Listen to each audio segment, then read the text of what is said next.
pero muy buenas noches. ¿Cómo les va? Bienvenidos, bienvenidas a una nueva entrega de La Letra Chica. Jorge Temponi, ¿cómo andás? Maite Sarasola, muy bien, ¿y vos? Muy bien, entusiasmada con el programa de hoy. Evidentemente, con otro domingo en vivo y un programa caliente porque nos sigue dando la realidad política mucho material. Por ejemplo, el jueves, ya todo el mundo lo sabe, se conocieron algunas conversaciones entre el ex senador Gustavo Penades y Pablo Iturralde que generaron la renuncia de este último a la presidencia del Partido Nacional. Pero antes de esto y durante este periodo de gobierno salieron a la luz otros hechos que terminaron muchas veces con renuncias y también con procesamientos. Por ejemplo, la lista es larga, ¿no? Pero algunos de ellos fueron la denuncia falsa a Yamandu Orsi, protagonizada por una conocida militante del Partido Nacional, la entrega del pasaporte a Sebastián Marcet, que terminó trayendo aparejada las renuncias de Heber Bustillo y la FLUF a su vez que vuelve a aparecer en estas conversaciones de los que se conocieron en estas horas de Penades. Recordemos también las conocidas actividades del entonces jefe de custodia del presidente de la República, Alejandro Astesiano, o la renuncia del entonces director de Convivencia Ciudadana, Santiago González. Y algo que tienen en común todos estos hechos, además de la pertenencia de estas personas al Partido Nacional, es que llegaron a la ciudadanía y muchas veces a la justicia gracias al trabajo de periodistas. Estamos con el presidente del honorable directorio del Partido Nacional.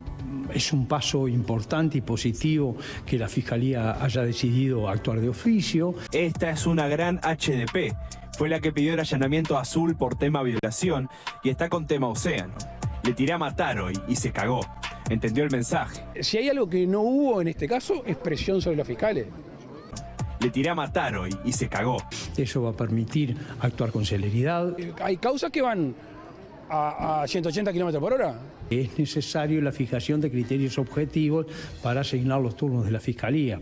Gómez entendió clarito las referencias a Fiscalía en las declaraciones mías. Porque si no, podemos generar las suspicacias de que se puede actuar con discrecionalidad que muchas veces roza la arbitrariedad. La que sigue es Guione. Si hay una lógica, se la tendrían que dar a ella. Guione es mi amiga. Lo que importa es la situación institucional, que es lo que corresponde que la justicia juzgue a los ciudadanos por las denuncias de un caso u otro y bueno. Se lo dieron a Alicia Guione, me acaba de llamar, me pidió tu número. Es de total confianza, gran tipa.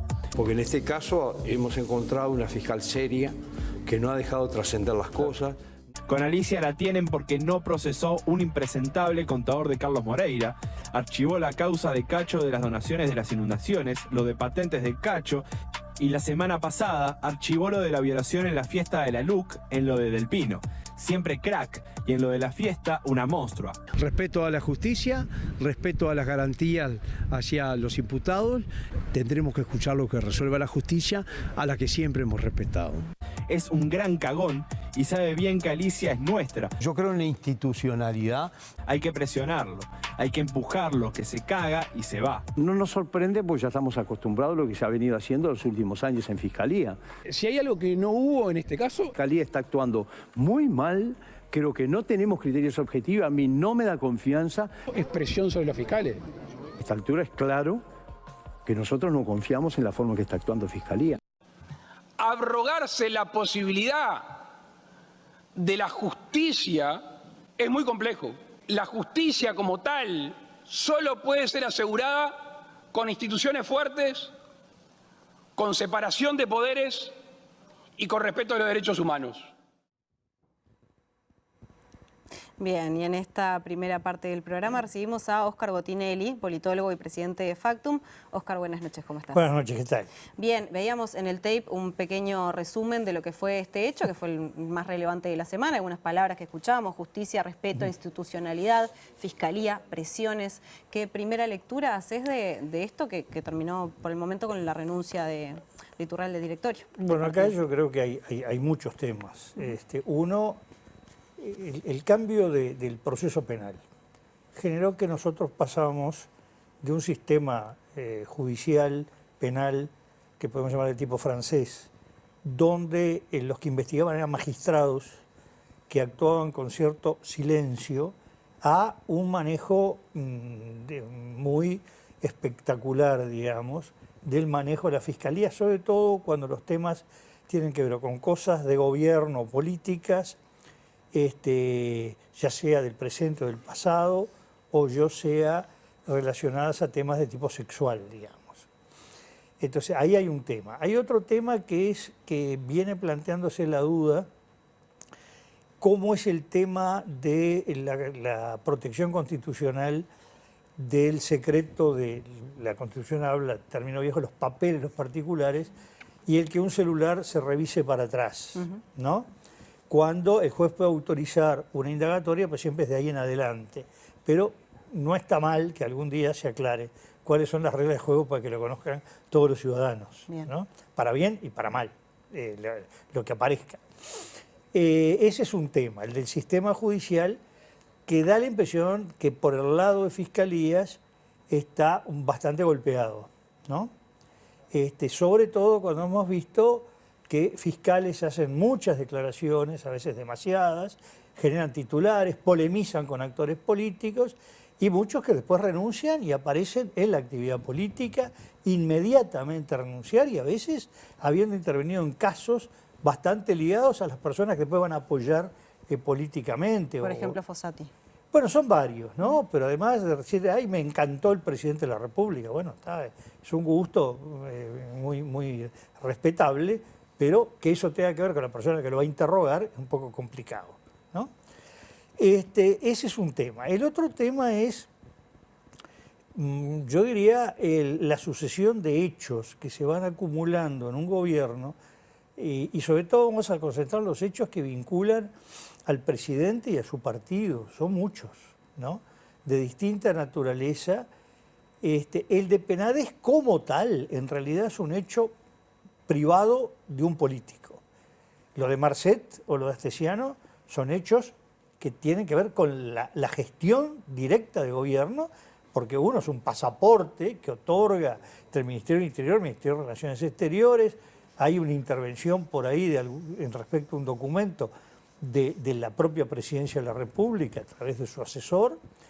Y por otro lado, lo de Astesiano, bueno, hay un tema, lo hemos hablado acá en su momento, que tiene que ver con pasaporte falso, que tiene que ver su emisión, una intervención de una persona que actúa al lado del presidente de la República. Entonces, el caso de Penades, perdón, pero después, más allá del caso en sí mismo de Penades, sí tocó resortes que refieren a la gestión pública en el caso del Ministerio del Interior. Por eso, iba por orden. Sí. El tema Penades en sí mismo es uno de los tantos temas penales donde podrá ser poco, mucho, horrible lo que ocurre como un tema penal, además con connotaciones de tipo sexual y respecto a menores.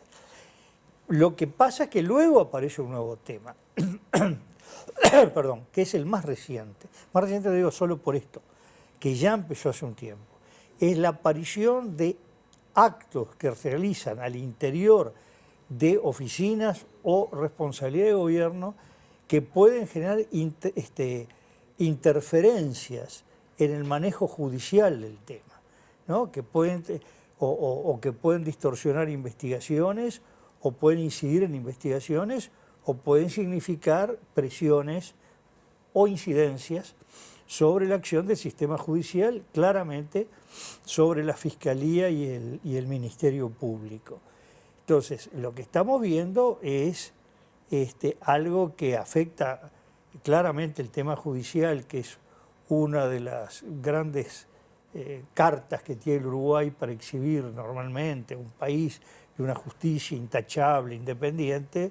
No es buena noticia para el país, sobre todo cuando vemos cómo sale en la prensa del exterior este tema, ¿no? Por ejemplo, el gobierno ha presionado a la justicia, salió en titular en muchos lados. Si era justo o no justo es otro tema, pero salió. Entonces, ahí estamos viendo lo mismo, la transparencia, se están viendo demasiadas denuncias, y eso que hay un montón de temas que también hubo esta semana que no han salido. No nos olvidemos que en la misma semana ocurre la renuncia de un director de UTE diciendo que se va porque no quiere avalar las decisiones que toma el directorio. Claro, este hecho tapó al otro. Entonces, estamos viendo una situación un poco complicada en cuanto a estos hechos. Yo diría que ligados a ruidos, llamémoslo así, hay que ir muy, muy atrás para encontrar gobierno que haya tenido tantas renuncias complicadas, ¿no? Y De en- altos niveles, ¿no? En este sentido, tomando este último hecho que estamos hablando de estos chats entre Iturralde y Penades, ¿qué consecuencias puede tener para el Partido Nacional en sí? Bueno, acá el tema es esto. Desde el punto de vista formal, Iturralde no es una autoridad del Estado. Entonces, desde ese punto de vista, bueno, es un particular. Pero por otro lado, la cabeza del partido oficialista, ¿no? Y esto realmente es muy complicado por un partido que su presidente aparezca con este tipo de chat, sobre todo en relación a lo que aparece como manejo del sistema judicial, de la fiscalía, o presiones, o es amiga o no amiga. Es decir, ahí aparece el presidente de un partido que obviamente todo presidente puede hacer cosas indebidas personales, pero cuando actúa, está actuando en nombre de un partido normalmente. ¿Y el ¿no? hecho que Delgado haya salido rápidamente a apoyar a Iturralde? Bueno, no sé, ahí estaríamos en otra cosa, ¿cuánto afecta esto?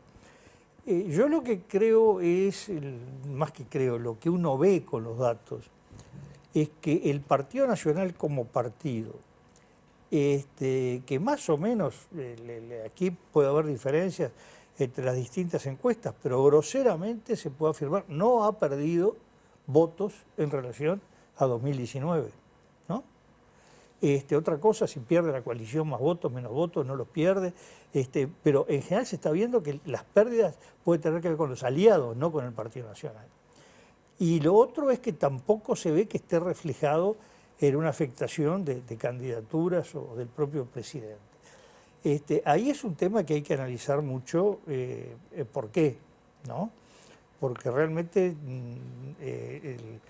la receta, digamos, si ocurre esto, impacta de esta manera. Y hay una receta que utiliza quizás, o una estrategia que utiliza el Partido Nacional cada vez que sale uno de estos casos. No sé, me refiero, por ejemplo, a una rápida renuncia, a un apoyo y a de alguna manera decir que, bueno, hay cuestiones que son personales y privadas, y a la vez un enaltecimiento muchas veces de esas personas. Sí, el Partido Nacional ha logrado un relativo éxito hasta ahora en considerar que si una persona hace algo cuestionable y renuncia inmediatamente, quedó saneado el tema. Digo, de alguna manera el mensaje, pero renunció, bueno. Sí, se habló, por ejemplo, de valentía en el caso de Iturralde, por Bueno, haber tomado la decisión de renunciar. Perfecto, y si no renunciaba, ¿qué pasaba? Que renunciaba 10 días después, 15 días después, digo, no sé, no vi tampoco declaraciones diciendo qué valentía que tuvo el ministro de Turismo, Germán Cardoso. ¿No? Resulta que hay, digamos, dos varas en cuanto al hecho de la renuncia. Pero en general la renuncia lo que hace es que sale del cargo en que está, pero no hay un hecho que sanee lo que se hizo antes. Si algo fue indebido antes. Recordemos además un hecho, cuando salió un audio que puede ser cuestionable, además la forma que se presentó, pero que dejaba muy mal parado al intendente de Colonia, a Carlos Moreira, el Partido Nacional, bajo la presidencia de Beatriz Argimón, decretó en horas la expulsión, ¿no? Sí. Y le obligaron a que renunciara, como no podía ser eliminado de la lista, renunciara, si era electo, fue elegido, renunció. Después resulta que a título de persona independiente es candidato al Partido Nacional y ahora está en un grupo, encabeza un grupo político al cual adhiere y seguramente va a apoyar como cabeza de lista del Senado a Carlos Moreira, Beatriz Argimón, que lo expulsó, ¿no? Entonces, lo que estamos viendo es que hay conductas un poco extrañas. Y a su vez que con Carlos Moreira no se procedió diciendo qué bien, renunció, quedó todo saneado, ¿no? Qué horrible, decía, ¿no? Entonces, me parece que ahí hay un tema difícil de explicar, pero lo que parece claro es que por ahora, veamos qué pasa semanas y meses siguientes, le viene funcionando. Esa es una realidad. Y al presidente Luis Lacalle Pou también, en el sentido de que hasta ahora al menos su imagen no se ha visto tan afectada para los casos Bueno, que el presidente han ha tomado jugado... estado Hay un público. tema que es el siguiente. Independientemente que hay discrepancia... Que ahora justo está de licencia, además, Sí, también. pero digo, independientemente que hay divergencias en las encuestadoras sobre eventuales escenarios electorales, hay un dato en que no hay duda, y es la coalición que respalda el gobierno, el presidente Lacalle Pou, que es el medidor que va a ser más objetivo cuando se manifieste en las urnas, tiene una importante caída en relación a 2019. ¿Será más grande o será más chica? Pero si se maneja como gobierno de coalición y cae, mi tesis, que la apliqué también sobre el Frente Amplio, es que cuando el conjunto, el partido que gobierna, tiene caída, es por la gestión de gobierno, ¿no?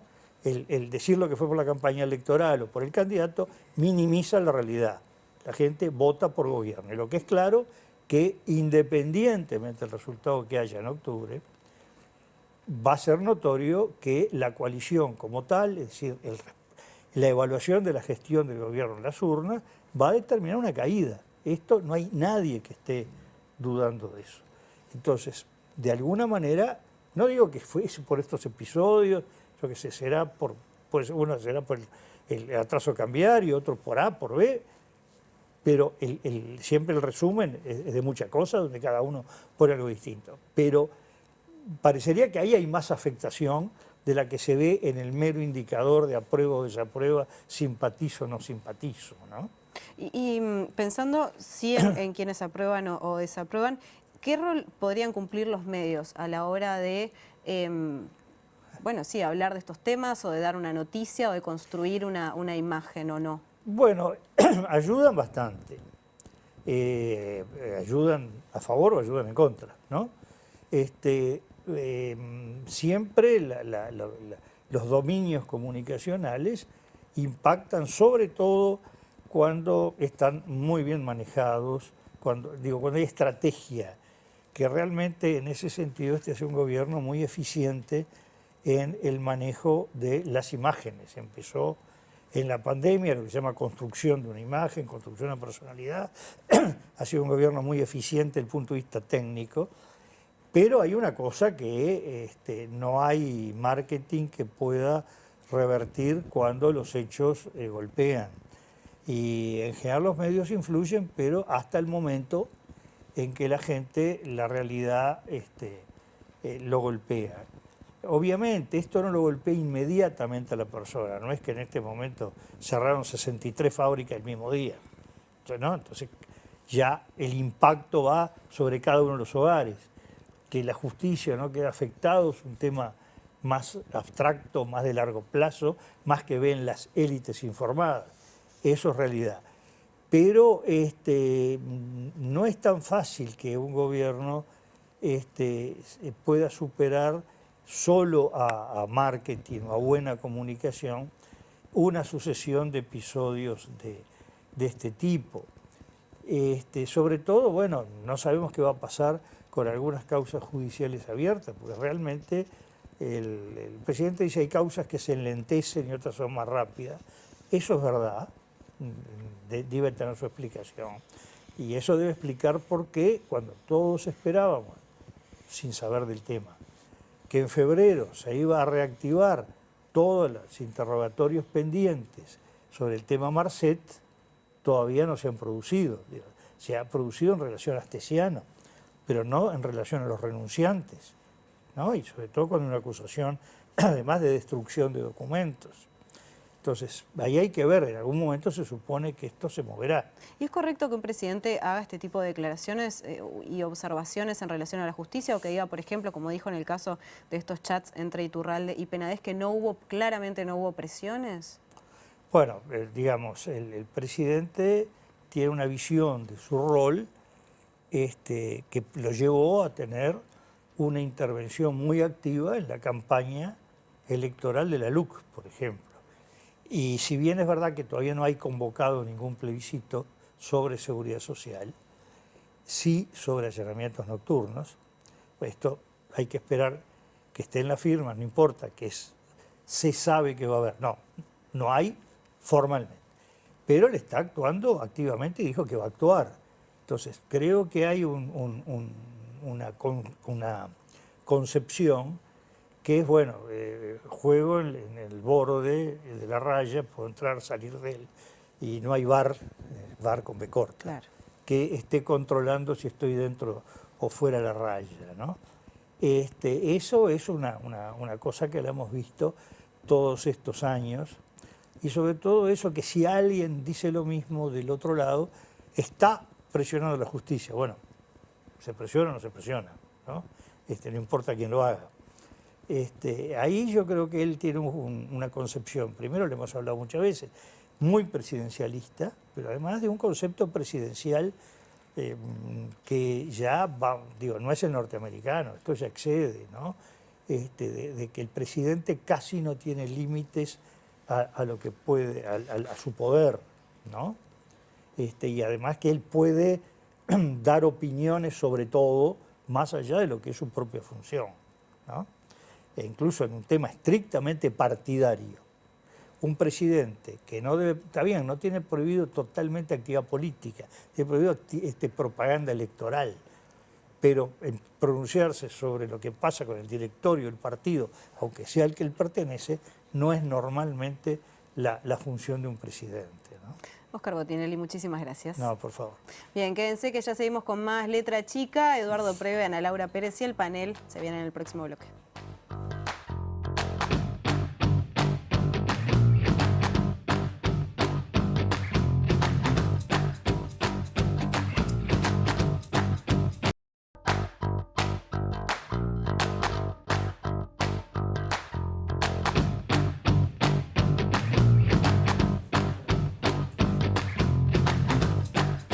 Seguimos con la Letra Chica, les recordamos que nos pueden escribir por WhatsApp al 092-374-089 para contarnos, no sé, qué piensan, qué opinan, qué se les pasa por la mente cuando conversamos sobre todos estos temas, y sobre estos temas también vamos a conversar con nuestro panel, Camilo, Karina, Álvaro. Buenas noches, ¿cómo están? Buenas noches, muy bien. Voy a arrancar con Camilo, primeras impresiones, comentarios sobre esto que estamos hablando. Bueno, yo creo que a esta altura es o reírse o llorar, sobre todo con las declaraciones de Iturralde y del Partido Nacional en su totalidad.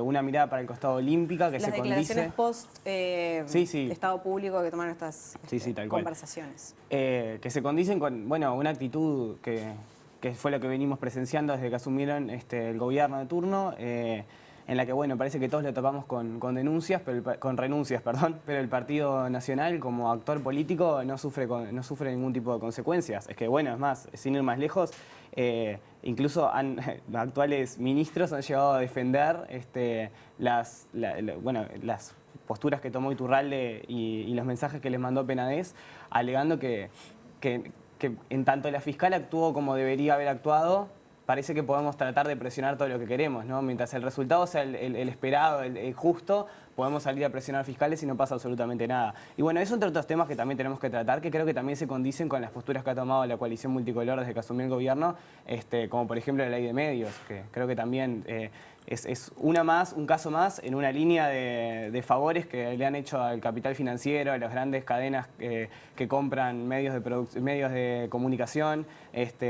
Bueno, creo que sorprender nos sorprende, pero da mucho para hablar. Bien, justamente sobre la ley de medios vamos a estar hablando en la última parte de la Letra Chica, pero seguimos hablando de esta cuestión de la justicia, las presiones, la institucionalidad, la fiscalía. Karina.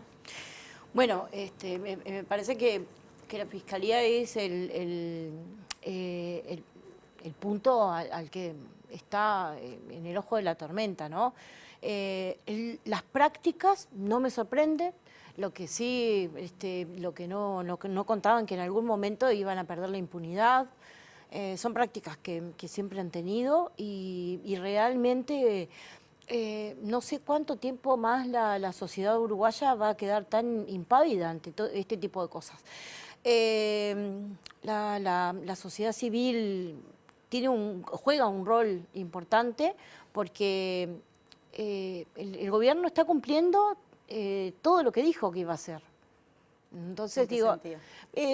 venían por todo y bueno, se están llevando todo, están desbaratando todo, están rompiendo todo y bueno, quien queda acá al pie es la sociedad civil y la responsabilidad de poder hacer visible todas las cosas que están pasando, sostenerlas y no dejar pasar una, no dejar pasar una. Yo, de mi parte, todos los días me sorprendo un poquitito más. Yo pensé que ya tenía todo visto, pero todos los días se superan un poco más. Y quienes han tenido un rol clave son los y las periodistas, y vamos a meternos en eso ahora, pero Álvaro primero. Bueno, yo capaz que no me sorprendo y será porque como nos toca contigo también ver los temas internacionales, esta película se ve en todo el mundo. Y yo lamento que nos cueste tanto aprender viendo lo que pasa en otros lados. Es una forma de hacer política y de ir, escuchaba recién a Botinelli cuando decía el caso Moreira, ¿no? En su momento fue escandaloso, se lo expulsó, de a poquito fue volviendo y hoy es un candidato y dijo Botinelli, y termina no pasando nada. No tenemos que extrañarnos de que estas cosas empiecen a funcionar no solo como una excepción, sino como una forma de hacer política. Entonces, campañas sucias, noticias falsas, nos pasó, ¿no? Y dijimos, qué sorpresa, Uruguay no, bueno, politización de la justicia, judicialización de la política. Ese menú ya funciona en muchas partes del mundo, empecemos a mirarlo con atención porque además, y yo creo que esto quizá no pasa con la audiencia de este programa, pero mucha gente empieza a naturalizar, a normalizar, a verlo hasta con cierta diversión. Entonces, no es casual que después no parece haber consecuencias en términos electorales. Se lo preguntaste recién a Botinelli y dijo que no está apareciendo como... No estoy diciendo que no ocurra de inmediato, estoy diciendo que está pasando algo más profundo en las sociedades, con la política, con las instituciones, con la democracia, y a veces me parece que nos cuesta verlo, por suerte, como somos un poco más lentos, si miramos para afuera aprenderíamos mucho. Del país vecino ni que hablar. Gracias Álvaro, y arrancamos ahora sí con nuestra primera mesa de la noche. Y ahí van circulando los WhatsApp de ustedes, aprovechando el vivo y el contacto y el ida y vuelta. Manden, que ahí corren por abajito, mira cómo va. Hablando de actualidad, conversaremos con dos periodistas a continuación. Una compañera de la casa, que es Ana Laura Pérez. Los dos son invitados recurrentes. Ana Laura además es compañera de esta casa. ¿Cómo estás? ¿Cómo estás? ¿Todo bien? Bien, ¿y vos? Bien, lo más bien. Y Eduardo Preve. ¿Cómo estás, Eduardo? Muy bien. Esos WhatsApp son públicos, ¿no? Después no van a aparecer en ningún audio de fiscalía. Mandan y se filtran enseguida acá. Se filtran al aire. Acá, así como llegan, filtramos. Está perfecto. Así de eficientes somos. Está bien. Hacerlo público enseguida. Exacto, perfectamente. Eduardo, Mariana Cianelli ahora va a repasar y a pasar en limpio, porque va tan rápido todo esto, ¿viste? Que a veces también nuestra tarea es decir, bueno, vamos a pasar en limpio porque no, si no vas siguiendo el día a día no entendés. Así que nos meteremos en eso con Mariana, pero como para titular, para dar una sensación inicial de pantallazo, ¿cómo definirías esto que pasó, que está pasando? Mira, me gusta, yo titularía bien cortito. Gran triunfo del periodismo. Quiero felicitar a los colegas de Búsqueda, quiero felicitar a los colegas del Observador, también a la barra M24, que accedieron a información que estaba en el celular de Penaes, la hicieron pública y desencadenaron lo que es esta crisis política para el partido de gobierno. Pero a su vez, y tanto que a veces se habla de filtraciones, que ¿no? tratan de correr el mensaje y decir, bueno, no, lo importante no es el mensaje, lo que tenían los datos, sino el mensajero, quién dio, quién no dio, de dónde salió. Te voy a tirar un adelanto. Está convencida la Fiscalía que el celular entero de Penaes salió de la Policía Nacional y hay 3 unidades bajo sospecha. Policía Científica, la Unidad de Ciudad de Crimen y Crimen Organizado de Interpol. Por eso la fiscal hizo la semana pasada lo que fue una especie de allanamiento y se llevó los dispositivos móviles y todo lo que contenía la Unidad de Crimen Organizado de Interpol se lo llevó a la Unidad de Asuntos Internos de la Policía para pedirle un nuevo informe. Pero tenemos todos los datos y lo vamos a compartir. Incluso yo tuve que ir a declarar a la Fiscalía por este caso. También voy a estar contando eso. Traes análisis y novedades también. Sí, entonces. ahí va. Gracias. Ana Laura. ¿Todo bien? Primeras sensaciones. A ver, ¿qué pasó? Bueno, yo creo, a ver, sí, es importante el rol del periodismo. Uno se queda pensando en estos casos que es importante... que siempre pasa esto y que es importante también decirlo, que los que hoy están muchas veces en el sistema político alegrándose del rol de los periodistas, muchas veces después, cuando las cosas están al revés, son muy críticos con el trabajo de los periodistas. Entonces el rol de los periodistas es siempre el mismo y siempre tienen que hacer ese trabajo. Y deberíamos entender que a veces es cómodo y a veces es incómodo, pero siempre rescatar el lugar de los periodistas. Entonces, también a veces los periodistas estamos acostumbrados a que nos palmean algunos y nos insultan otros y después eso switchea y pasa al revés. Y también, digamos, para nosotros es normal, aunque a veces es difícil, pero también poner sobre la mesa eso. Quienes defienden el rol del periodismo deben defenderlo siempre, o al menos deben permitirnos trabajar siempre y no adjudicar intenciones algunas veces y otras no. Me parece que eso también es importante traerlo y ponerlo sobre la mesa. Clarísimo. Ya desarrollamos y profundizamos. Bien, decíamos entonces que vamos a repasar cómo es que se fueron dando estos hechos y eso lo vamos a hacer de la mano de Mariana Cianelli, periodista. Buenas noches, ¿cómo estás? Buenas noches. Bien, ¿por dónde arrancamos entonces? Bueno, eso, empezar por dar cuenta, ¿no? Esto lo informa el semanario Búsqueda este jueves, da cuenta de estos chats entre Iturralde y Penades que se dieron a pocos días que la entonces militante nacionalista Romina Celeste Papazo denunciara que había sido abusada sexualmente por Penades cuando tenía 13 años. Es importante recapitular qué pasó esos días para entender un poco los contextos de estos mensajes. El 26 de marzo del año pasado, Romina Celeste hace pública la denuncia, pero no explicita, no dice quién había sido el agresor. El 28 de marzo, en el programa Hacemos lo que podemos, explicita que había sido Gustavo Penades. A partir de eso, al día siguiente se hace, Gustavo Penades brinda una conferencia de prensa. Desde el Parlamento, ¿no? Desde el Parlamento. Y el fiscal de corte, Juan Gómez, en su momento, inicia una investigación de oficio. El día 30 de marzo, el entonces presidente del Partido Nacional, Pablo Iturralde, da una rueda de prensa después de una reunión que convocó a dirigentes del Partido Nacional para hablar de este tema. En esa rueda de prensa en particular dice, bueno, que no iba a opinar hasta que laudara la justicia, pero sin embargo empieza a criticar fuertemente a la Fiscalía y en particular cómo se asignan los casos a los fiscales, que él entendía que no era un criterio objetivo y que podría dejar como lugares a la arbitrariedad. Después de eso, ese mismo día, la Dirección de Depuración, Priorización y Asignación de Fiscalía asigna el caso a la fiscal Mariana Alfaro. Mariana Alfaro dice, rechaza de alguna manera asumir el caso porque entiende que no le correspondía por su turno, porque ella, digamos, estaba en turno hasta el día 26 y entiende que cuando se explicita el nombre de Gustavo Penades... Ya había sido el 28. Había sido el 28. ¿Quién estaba el 28? Bueno, estaba la fiscal Alicia Ghione, que asume el caso. Ese mismo día, Iturralde le escribe a Gustavo Penades y le envía un link con esta noticia. Y lo podemos ver ahora los mensajes que dio a conocer Búsqueda. Y en estos mensajes, el día 30 de marzo, Pablo Iturralde le dice a Gustavo Penades, esta es una gran hija de puta, fue la que pidió el allanamiento a Azul por tema violación, Azul la radio, y está con el tema Océano, Operación Océano, le tiré a matar hoy y se cagó, entendió el mensaje, la que sigue es Ghione, si hay una lógica se la tendrían que dar a ella, Ghione es mi amiga, dice Iturralde, ojalá le escribe Gustavo Penades. Esto fue el 30 de marzo, esta comunicación. Al día siguiente siguen las conversaciones, también el 31 la inicia Iturralde para comunicarle que le habían dado el caso. Sí, ahí lo podemos ver. Le habían dado el caso a Alicia Ghione. Se lo dieron a Alicia Ghione. Me acaba de llamar, me pidió tu número. Es de total confianza. Gran tipa, pone Pablo Iturralde. Gustavo Penades le responde, oh, gracias, muy buenas tus declaraciones, gracias. Ahí hace referencia Penades a estas declaraciones que dio Pablo Iturralde en rueda de prensa y que un poco se refiere durante toda la conversación, que si te parece las vamos a escuchar. Bien, la escuchamos.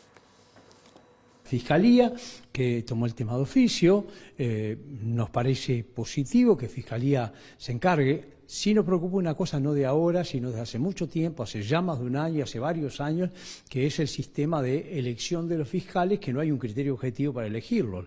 La subjetividad con la cual se señala un fiscal siempre es uno de los temas que en el sistema de fiscalía a nosotros nos llama la atención. Bien, entonces repasábamos ahí las declaraciones de Iturralde. Bueno, la conversación sigue. Iturralde le dice que esas declaraciones las mereces y más. Gómez, por Juan Gómez, el fiscal de corte, entendió clarito las referencias a fiscalía en las declaraciones mías. Es un gran cagón y sabe bien que Alicia es nuestra porque yo hablé 1000 veces con Jorge Díaz que la tenía sumergida. Hay que presionarlo, hay que empujarlo, que se caga y se va. Y habló de otros temas, además, que de otros casos que tienen que ver con el Partido Nacional, no solo Penades. No, también se refiere a que Ghione tenía varios casos que involucraron en alguna medida el partido. Él dice, con Alicia la tienen porque no procesó un impresentable contador de Carlos Moreira, el intendente de Colonia, archivó la causa de Cacho, de las donaciones de las inundaciones, lo de las patentes de Cacho y la semana pasada archivó lo de la violación en la fiesta de la LUC, en lo de Del Pino. Siempre crack y en lo de la fiesta una monstrua. Es importante repasar un poco estos casos que menciona Iturralde. En particular, en el caso de la violación, se refiere a una denuncia que presentó un adolescente de 16 años por violación en una fiesta que realizó la Juventud del Partido Nacional en Montevideo para festejar el triunfo del no al referéndum de la LUC. Ese caso fue archivado a pedido de la víctima y la familia. Y después, cuando hace referencia a Cacho y a las denuncias de Cacho, se refiere al intendente de Durazno, Carmelo Vidalín, que en 2007 se le inició una investigación por donaciones, que habían desaparecido donaciones por inundaciones en el departamento, y él estaba al frente del comité de emergencia departamental. Y otra denuncia respecto a cuando él era intendente en 2001 por exoneración de pagos de unas multas a un edil colorado. Bien. Todos estos casos, digamos, vinculados al Partido Nacional que había tenido Ghione previamente. ¿Y qué pasa entonces después de que se conocen estos chats? Bueno, Iturralde renuncia a la presidencia, rápidamente a la presidencia del directorio del Partido Nacional, publica una carta pública donde anuncia también que solicitó que se investigue, que la Fiscalía investigue de oficio el contenido, digamos, de su conversación con Penades para esclarecer de alguna manera la situación, y dice que es falso que él tuvo alguna injerencia en la designación de las fiscalías para este caso, entre otras cosas, ¿no? También Ghione habla el jueves, después de una audiencia sobre el caso, y en particular, bueno, dice que ella entiende que el proceso de su designación fue algo objetivo y que como siempre se hace. Niega haber hablado con Iturralde, que él da a entender en un chat que habló con ella, digamos, cuando sucede todo eso. Ella lo niega y también adelanta que está analizando dar un paso de costado del caso Penades, que si te parece también repasamos. Dale, lo vemos. He más que demostrado hasta ahora, que ya va más de un año, con todo el equipo que me acompaña en esta investigación, que hemos sido más que objetivas y más que duras con los imputados, totalmente convencidos de que lo que investigamos es como lo estamos investigando. Y bueno, eso un poco para terminar de las repercusiones que hubo por este caso. Muy bien, Mariana Cianelli, muchísimas gracias. Muchas gracias a ti. Seguimos entonces. Bien, y antes de seguir con Ana Laura y con Eduardo, vamos a seguir con Ghione, porque queremos compartir con ustedes, teniendo en cuenta y para dejar bien en claro que la fiscal del caso Penades se enteró de un montón de cosas importantes por la prensa, y ahí hay un elemento clave de esto, de que no le llegó cierta información, de que la prensa encontró, por decir así, cosas que Fiscalía no tenía en sus manos para evaluar y manejar. Vamos a escuchar un fragmento de la fiscal Alicia Ghione en una de las audiencias públicas de estos últimos días por el caso Penades. La escuchamos. A ver, ¿quién decide la información que se le da a la defensa? Muy ¿Quién fácil, decide doctora. ¿Quién decide la Usted- web? Porque usted dice... Muy fácil, usted yo leyó quiero saber si la fiscalía el código. o usted nos entrega todo lo que da por ¿Usted leyó ciento. este código? ¿Qué dice el código? Que la defensa tiene derecho a tener toda la carpeta de investigación de la fiscalía, salvo la que yo le pido reserva judicial, ¿verdad? Exacto. Pues señores, ustedes tienen lo mismo que tengo yo en la carpeta. Por eso yo digo que si hay algún periodista que está diciendo que yo tengo cosas que no denuncié, también lo tiene la defensa. Seguramente no lo vimos nosotros, ni lo vieron ustedes, porque está encriptada y no se pudo abrir la información. Estamos hablando de lo más... Pero... Vos, Eduardo, voy contigo porque por esto decís que te citó Guiones. Sí, en realidad esto es de este jueves. Fue una audiencia justamente con la defensa de Penades y la defensa de Mauvecín, donde estaban Homero Guerrero y Laura Robato, donde estaba Rosana Gavazo y Fernández Lequini, que son los abogados de Mauvecín y los otros de Penades, y donde ella dice, expone, y la frase final es importante, porque mucha de la información que tenían las fiscalías, y ella dice que lo compartió incluso con las defensas y con todos los abogados, estaban encriptadas. Antes de llegar a la cuestión del encriptado, ¿qué es el encriptado? Está bueno contar que en este caso de Penades, cuando le incautan el celular a Penades el 18 de agosto del año pasado, ese celular se manda a Cibercrimen y a Científica. Ahí lo que hacen es un informe que se llama extracción UFED Premium, o sea, ponen tu teléfono en un sistema que extrae todos los contactos que vos tenés, todos tus chats de WhatsApp, todas tus fotografías, todos los audios, toda la información que está dentro del celular, hasta incluso si vos tenés tu cuenta del banco, extrae toda esa información. ¿tá? En este caso se extrajo toda esa información, son 16 carpetas, es como el crudo del celular. Después se hace un documento PDF con esa información, que en este caso se llamó reporte PDF caso 54, que es un PDF, un archivo PDF para que la gente conozca, bueno, es como un Word, pero un documento PDF que es otro sistema de escritura. La diferencia es que no se puede intervenir. Exacto. Bueno, y tiene, en este caso de Penades, tiene 142.990 páginas. O sea, el PDF son todas las conversaciones de Penades con sus diferentes fuentes. Estos dos materiales en crudo son los que lo elaboran Cibercrimen y Policía Científica. Y después hay otra unidad que trabaja directamente. Los fiscales no miran esto. Los fiscales trabajan con otra unidad, en este caso, o sea, con diferentes unidades, pero en este caso, Penades o el celular de Penades, que es el que está en cuestión, se eligió Crimen Organizado de Interpol.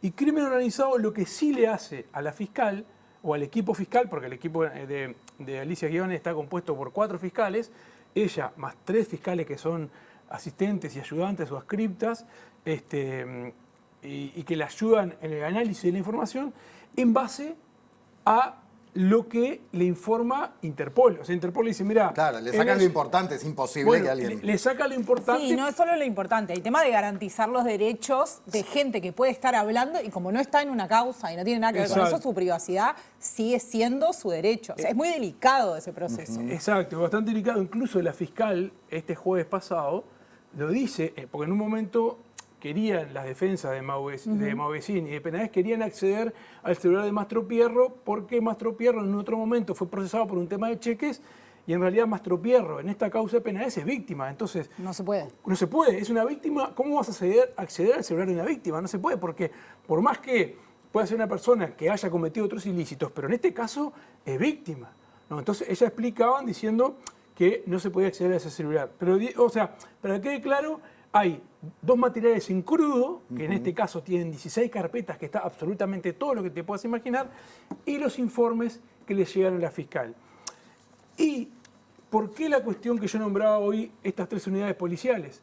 ¿no? Porque lo que tenemos los periodistas es el material en crudo. No tenemos lo que tiene la fiscal, que tiene audios encriptados, videos encriptados, imágenes encriptadas. Y esto me lo dijo la propia fiscal cara a cara, porque yo el martes 14 di una primera versión de lo que tenía el celular de Penades relacionado en realidad con la causa Orsi, porque ahí aparecía ya en el 2023 un chat entre Penades y López Gami, un dirigente del Partido Nacional, donde él tenía contacto con Romina y a su vez tenía contactos con Penades, como que trataba de sacarle información a Romina, por más que en un principio Romina Papazo Oliver, que es una de las denunciantes de Penades, él se hacía el amigo de Romina porque en un principio había sido como patrocinante legal, ¿se acuerdan? En aquella causa de la Intendencia, en aquella causa contra Julio Toyos, pero a su vez operaba para Penades porque le pasaba información de Papazo Oliver a Penades. Y ahí conseguimos esos audios y lo dimos a conocer el 14 de mayo en la tapadita. Al día siguiente la fiscal nos cita porque dice, ¿cómo usted prevé tiene esos audios y nosotros no lo tenemos? Yo no creí, pero bueno, hasta que el jueves 16 fui a declarar a la fiscalía, por lo que a uno le dicen la filtración o no, ¿tá? O sea, no es infiltración, es para mí como periodista obtención de información, ¿no? Porque el que dice filtración le pone ya un calificativo diciendo, no, se está filtrando. No, el periodista está consiguiendo información para divulgar. Y ahí, bueno, le empecé a contar a todo lo que había accedido y quedaron sorprendidas las fiscales y me mostraron, ellas no tuvieron acceso nunca a los audios de Penades ni a los videos de Penades, los videos que le mandan otros o que están en la carpeta, ni a las imágenes. ¿Ah? Yo no podía creer. Dice, no, porque lo que tenemos nosotros está todo absolutamente encriptado. O sea, la policía, el informe que le hace a la fiscalía, lo que está en la carpeta fiscal, lo que se llevaron las defensas, está todo encriptado. ¿Pero qué quiere decir encriptado? Es que vos pones el audio para reproducir y te pide un código. Ajá. A mí, cuando yo lo ponía en la computadora para reproducir el audio, no me pedía ningún código. Ajá. O sea, el material que obtuvimos algunos periodistas fue el material en crudo que extrajo científica, cibercrimen e Interpol. ¿Ah? ¿Y por qué es eso? Vos, a ver, digo para ir no entendiendo, fuente, entendiendo porque es complejo, no te voy a preguntar la fuente, pero... No, porque la fiscal me lo preguntó, yo obviamente dije, me voy a reservar la fuente, obviamente. Pero no es que vos tuviste que ver todo el crudo para llegar a eso, sino que... Lo que te llega está sin encriptar, pero ya te llega resaltado, como diciendo... No. Yo tengo todo el contenido. Vos tenés todo. Sí. Y todos los periodistas que sé que tienen el material, tienen todo el material. O sea, hay que sumergirse en eso. Sí. Hay que meter horas, ¿no? Horas y horas. Yo en realidad fui directo, porque a mí sí me habían dado una pista, así, che, Buscaqui ya hablaba Penades con López Gamio de denunciar a Orsi en el 2023. O sea, me fui de cabeza a eso. La verdad, lo otro no lo vi. Eran 150.000 páginas PDF, imagínate. No, me interesó ese tema y lo di, búsqueda, lo tenía y le di otro enfoque. Ojalá me hubiera dado cuenta yo antes de lo que decía Iturralde y de lo que decía la FLUF, porque hubiera tenido más noticias antes que búsqueda. Y seguramente ahora me puse a revisar y hay mucho mayor información. Pero lo que voy, y acá es importante, incluso cuando yo declaré en fiscalía, la fiscal, claro, me pregunta si yo le he obtenido de fiscalía. Y en realidad queda evidente que no le podía mentir, porque si ella no tenía los audios, yo decía sí, vamos a ponerle, y no tenía los audios y nada, dice, no, usted me está mintiendo. Y entonces es evidente que el material que accedimos nosotros proviene de una de estas 3 unidades del Ministerio del Interior. Yo no sé cuál fue la persona que copió todo en un disco duro y se lo llevó a los diferentes periodistas. Pero es evidente que de la Fiscalía no salió, ni de las defensas tampoco. Porque la defensa tiene el mismo material encriptado. Vamos a escuchar otro fragmento de la fiscal Guione y la seguimos desde ahí. Obviamente ahora vemos, nos enteramos por la prensa que hay cosas que a nosotros no se nos informó. ¿Estamos todos de acuerdo? Porque lo estamos viendo todos. Justamente porque la Fiscalía tenía eso y lo leyó en el reporte de PDF, le dijo a la unidad, señores, estas 5 páginas que nos mandan del informe del excomisario Taroco no son toda la información. Busquen, lo voy a decir, lamento que esté la prensa adelante, cada uno que se ponga el sello que le corresponde. Esta página, en esta página está la información, en esta página está la información, en esta página está la información. Eran 264.000, seguramente es imposible que con 900 casos de investigación hayamos leído las 264.000 y capaz que alguna se nos escapó. Pero tuvieron que volver a hacer el informe más grosso y bien hecho porque venía muy liviano de información.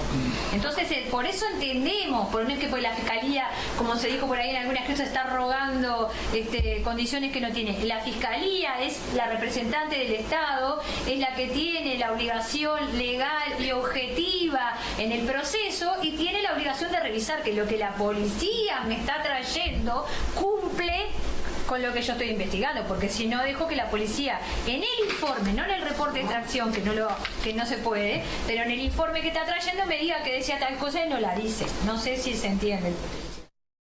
acá es importante el paralelismo. Ella está hablando acá del teléfono de Taroco, ¿tá? Que eran 260.000 páginas y ellas recibieron del informe de Taroco solo 5 páginas. Fueron a revisar, dice, no puede ser que tengas únicamente esto. Fueron a revisar el PDF original, a leer parte de las 260.000 páginas y encontraron, che, en esta página tal cosa, tal otra, y le piden de vuelta a la policía, informame de nuevo, mandame estos audios, mandame esto, o sea, y acá pasa más o menos lo mismo. La fiscal se sorprende que salga en la prensa algunas cuestiones y cuando ellos van a revisar los audios no están. Entonces, por eso es que el viernes de la semana, este viernes anterior, no, el viernes 17, la fiscal determina ir a incautar el viernes 17, 24 horas después de enterarse que estaban encriptados gran parte del material que tenía, los audios, los videos, la captura de pantalla. O sea, cuando vos en el PDF te aparece toda una denominación, tenés que ir a otra carpeta que dice imágenes y ahí vos copias eso y le das doble clic y te abre la imagen a la cual hace referencia al PDF. Eso también la fiscalía o este equipo fiscal lo tenía encriptado. Tampoco podía verlo. Tampoco podía verlo. Entonces por eso es que la fiscal dice, no, pero acá me están engañando, ¿no? Entonces por eso es que el viernes 17, del viernes 17 de mayo, hace esa incautación en Interpol de los dispositivos que tienen toda la información de PENADES, se lo lleva a Asuntos Internos y le pide el lunes pasado a Asuntos Internos, señores, háganme por favor otro informe de a ver qué es lo que tiene el celular de PENADES y además desencriptado. La pregunta que se impone para dentro de un rato, primero voy contigo, Ana Laura, pero la pregunta que se impone para dentro de un rato, para ambos, es cómo ven esto ustedes, es decir, ¿por qué? ¿Por qué todo esto? ¿Por qué no le llegó eso Igual, a Fiscalía? Yo tengo algunos matices con Sí. esa conversación. A mí me parece peligroso el análisis de cuáles son las fuentes de los periodistas. Profesionalmente creo que si nos sentamos nosotros a tener esta conversación, exponemos un poco el trabajo de los propios periodistas y de las fuentes que trabajan con esos periodistas. Y el foco nunca debería estar puesto en quién es la fuente de la información si la información es de interés público. Debería estar en la información. Deberíamos hablar del episodio de Iturralde y no necesariamente de quiénes son las fuentes. Si eso después deriva en una investigación, en todo caso podemos hablar de eso. A mí me parece un poco peligroso. A mí no me gusta cuando se sientan a hablar de cuáles son mis fuentes. Me parece, es peligroso digamos, porque desenfoca. Entonces creo que está bien, entiendo que acá hay cuestiones que es importante analizar, pero no sacaría el foco de cuál es la información que se dio y por qué es importante. Claro, yo estoy completamente de acuerdo con lo que dice Ana Laura. Lo que pasa es que... Y hasta donde yo sé, perdón que te interrumpa, hasta donde yo sé, la periodista de búsqueda que publicó esta información no dio detalles sobre qué tiene y qué no tiene, y yo no me siento cómoda poniéndome a decir si tiene todo o no tiene todo, si tiene parte o no la tiene. Porque si ella no lo hizo, yo no lo voy a hacer. No, todo eso me parece un berenjenal en el que yo no me siento cómoda. Estoy de acuerdo con el tema. Ahora, el que puso el foco en cuestión, incluso hace una denuncia ante la Fiscalía y la Fiscalía... Pero es que lo que pasa, Eduardo, es que digamos, para explicarle a la gente, cuando se habla de filtración, sí, yo no estoy de acuerdo que sea filtración. Depende del eje donde vos te pares. Yo puedo entender como periodista, y me ha pasado, a vos te pasó montones de veces, a mí me ha pasado también, que cuando uno da una información, uno está haciendo su trabajo como periodista. Exacto. Y uno no está cometiendo ningún delito. Pero hay fuentes que te dan información. Exacto. Que sí están cometiendo un delito cuando te dan esa información, porque son empleados públicos, porque están sujetos a reserva, etc. Entonces, entiendo que desde la mirada de Fiscalía, Policía, Ministerio del Interior, es correcto, desde el punto de vista legal, investigar e incluso castigar a quien eventualmente pueda haber dado información que es de carácter reservado. Como periodista digo eso, pero también te digo, yo como periodista doy la información si la entiendo de interés público. Entonces sí, desde el otro eje el debate se está dando y porque sí, porque Fiscalía tiene que investigar, porque entiendo que Iturralde diga de dónde sacan mis conversaciones. Pero eso es una cosa, y otra cosa es que como periodista yo me siento a discutir quién es la fuente de un compañero. Yo no me siento cómoda. Pero yo no estoy discutiendo quién es la fuente.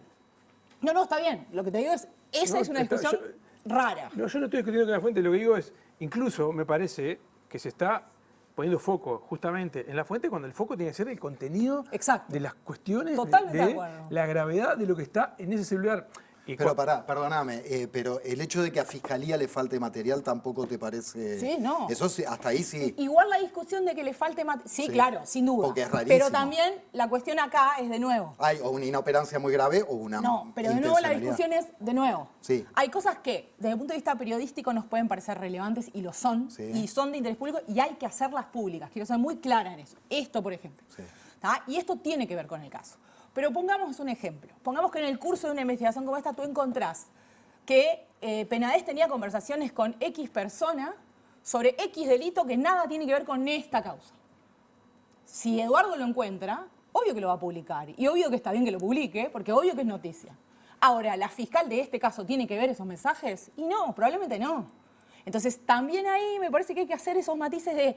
Esto también está hecho para, no digo que sea necesariamente en todos los casos, pero también tiene que ver con garantizar la privacidad y el derecho de gente que puede haber hablado con Penades de cosas delicadas que hacen a su vida privada o a su vida en general y que nada tienen que ver con esta causa.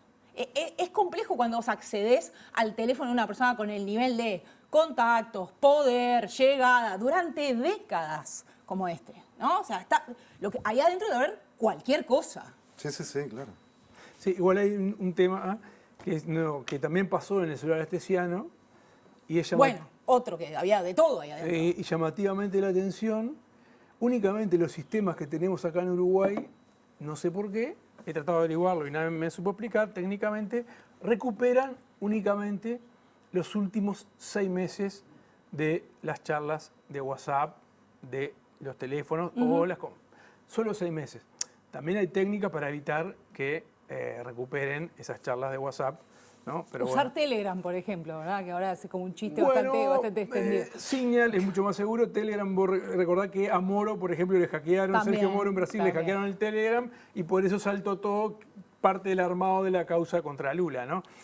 Hay otras señales, otras aplicaciones que como son pagas. Signal también. Signal, o hay otras, se llama Trema también, que es paga, sale 5 o 6 dólares, que ahí sí, por más que te agarren el teléfono, es absolutamente imposible. Bueno, pero son trucos los periodistas, eso, ¿no? Estamos hablando de todo, de tecnologías, de los tejemanejes de la información. Tejemanejes me refiero a qué llega y qué no llega, dónde llega y dónde no llega. Y volveremos a la carne del asunto, a los hechos y las cuestiones. Pero primero voy con Maite.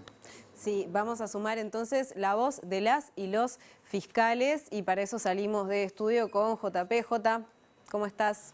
¿Dónde andás y con quién? Contame.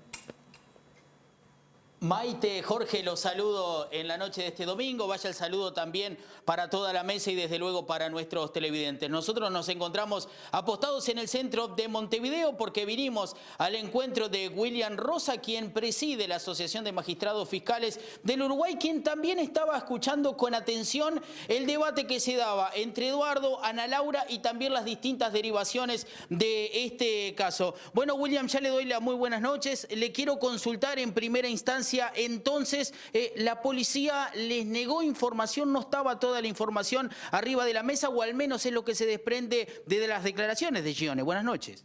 Buenas noches, sí, la que más sabe de esto es la fiscal de la causa, obviamente, pero lo que está poniendo de relieve la fiscal ahí es las dificultades con las que se topan los fiscales actuantes, los equipos fiscales, cuando las investigaciones involucran a determinados actores, actores mediáticos, actores políticos, actores de relevancia pública, en donde yo lo dije el otro día y suena muy paradigmático, pero hoy lo conversábamos y lo conversábamos entre colegas, que a veces se prefiere por parte de un equipo fiscal tener una investigación que conlleve un riesgo para la integridad física, una investigación de narcotráfico, de crimen organizado, que una investigación de estas en donde aparecen las dificultades de parte de diferentes actores, de la interrelación con la policía y los equipos fiscales sufren un escarnio público y un amedrentamiento y presión mediática brutal, al punto tal que en este caso se dio todo lo que la doctora Schione y el equipo de esta fiscalía denunciaba allí en la audiencia, lo ponía de manifiesto. Es decir, a ver, Cibercrimen, Interpol o la Policía Científica negó y también filtró esta información.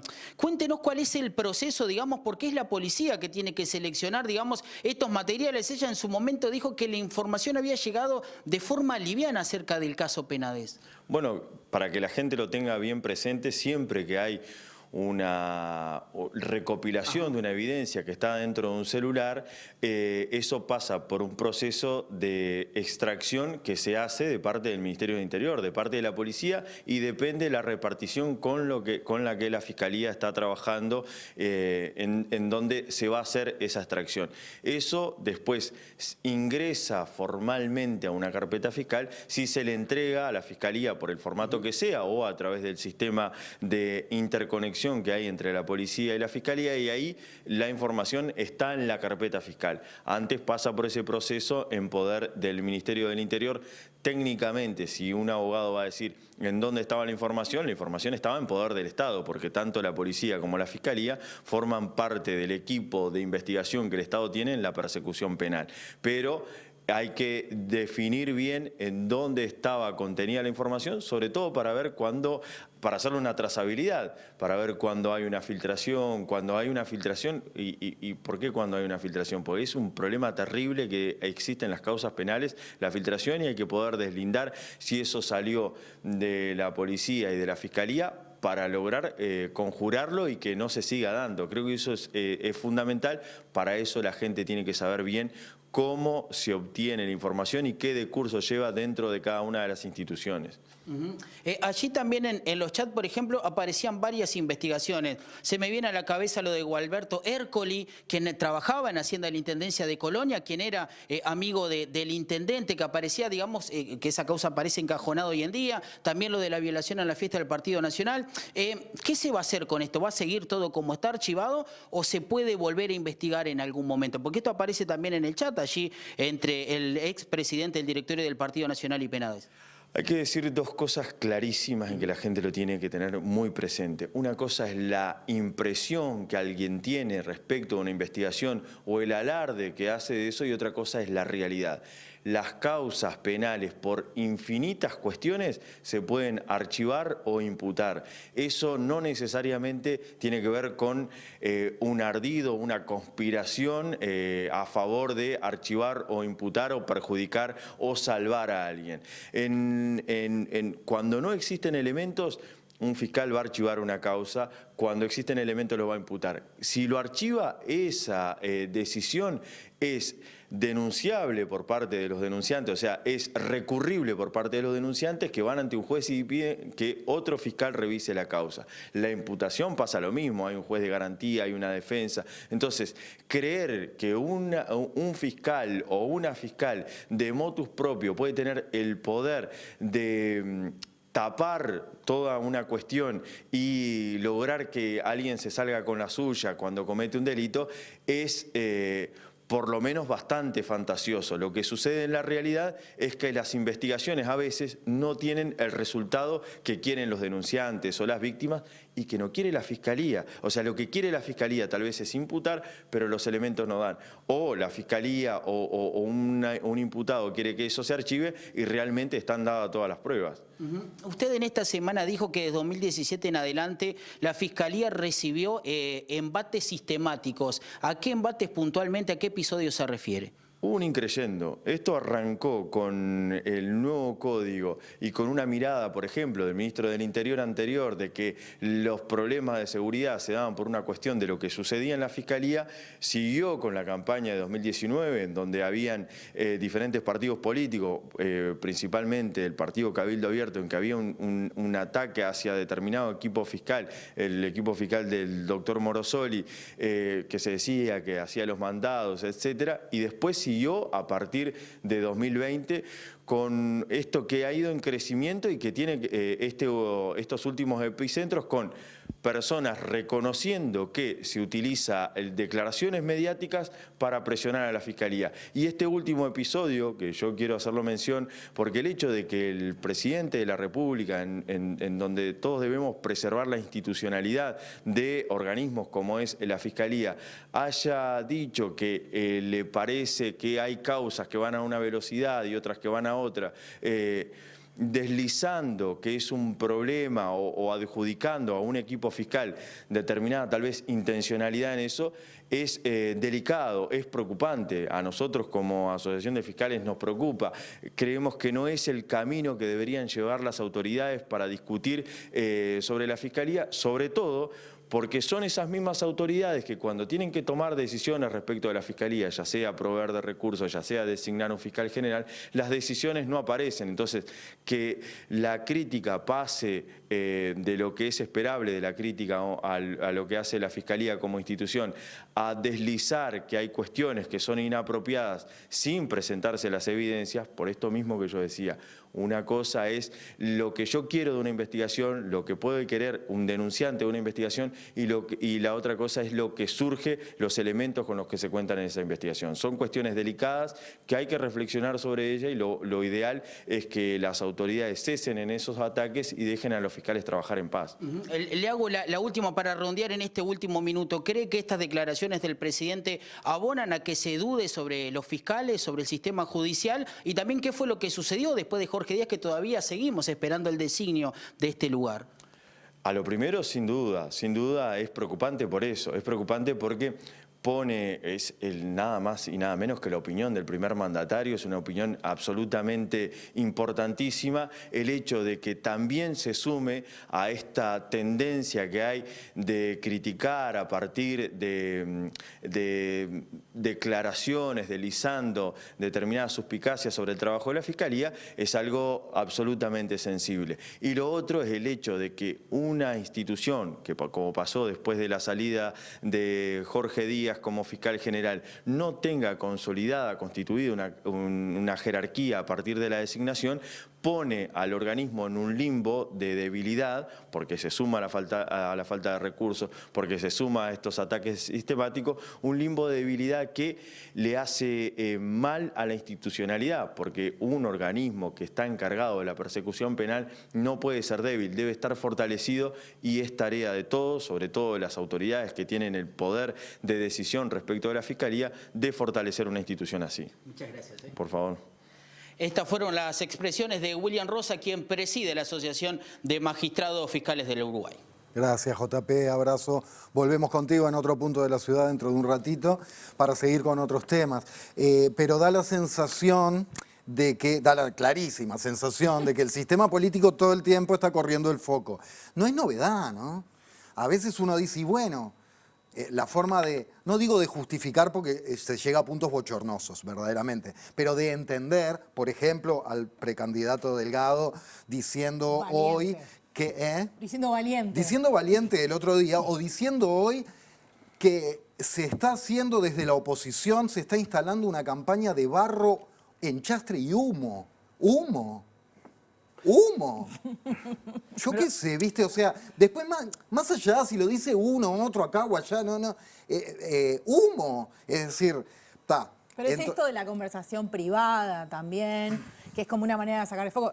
Digamos, no es una conversación privada. Fiscalía apura unas causas y otras no. Pero no estábamos hablando de eso, presidente, no es eso. Me quedé pensando en lo que vos dijiste, ¿no? A veces de las conversaciones privadas en los teléfonos o no. Vamos a la figura, pongo el caso Astesiano sobre la mesa, porque Astesiano es detenido presuntamente por integrar la banda que entregaba pasaportes falsos. Rusos, sí, correcto. A los rusos. Sí. Pero a partir del teléfono celular de Astesiano, se abrió un abanico de diversidad de delitos cometidos. De kioscos, claro. Por las góndolas. El que era director nacional de policía, Terrible. el subdirector nacional de policía. Hubo también investigaciones a senadores, de espionaje a senadores. Sí. De empresarios vinculados a esos espionajes. Hay una causa en marcha, una investigación por una licitación en UTE por $700.000.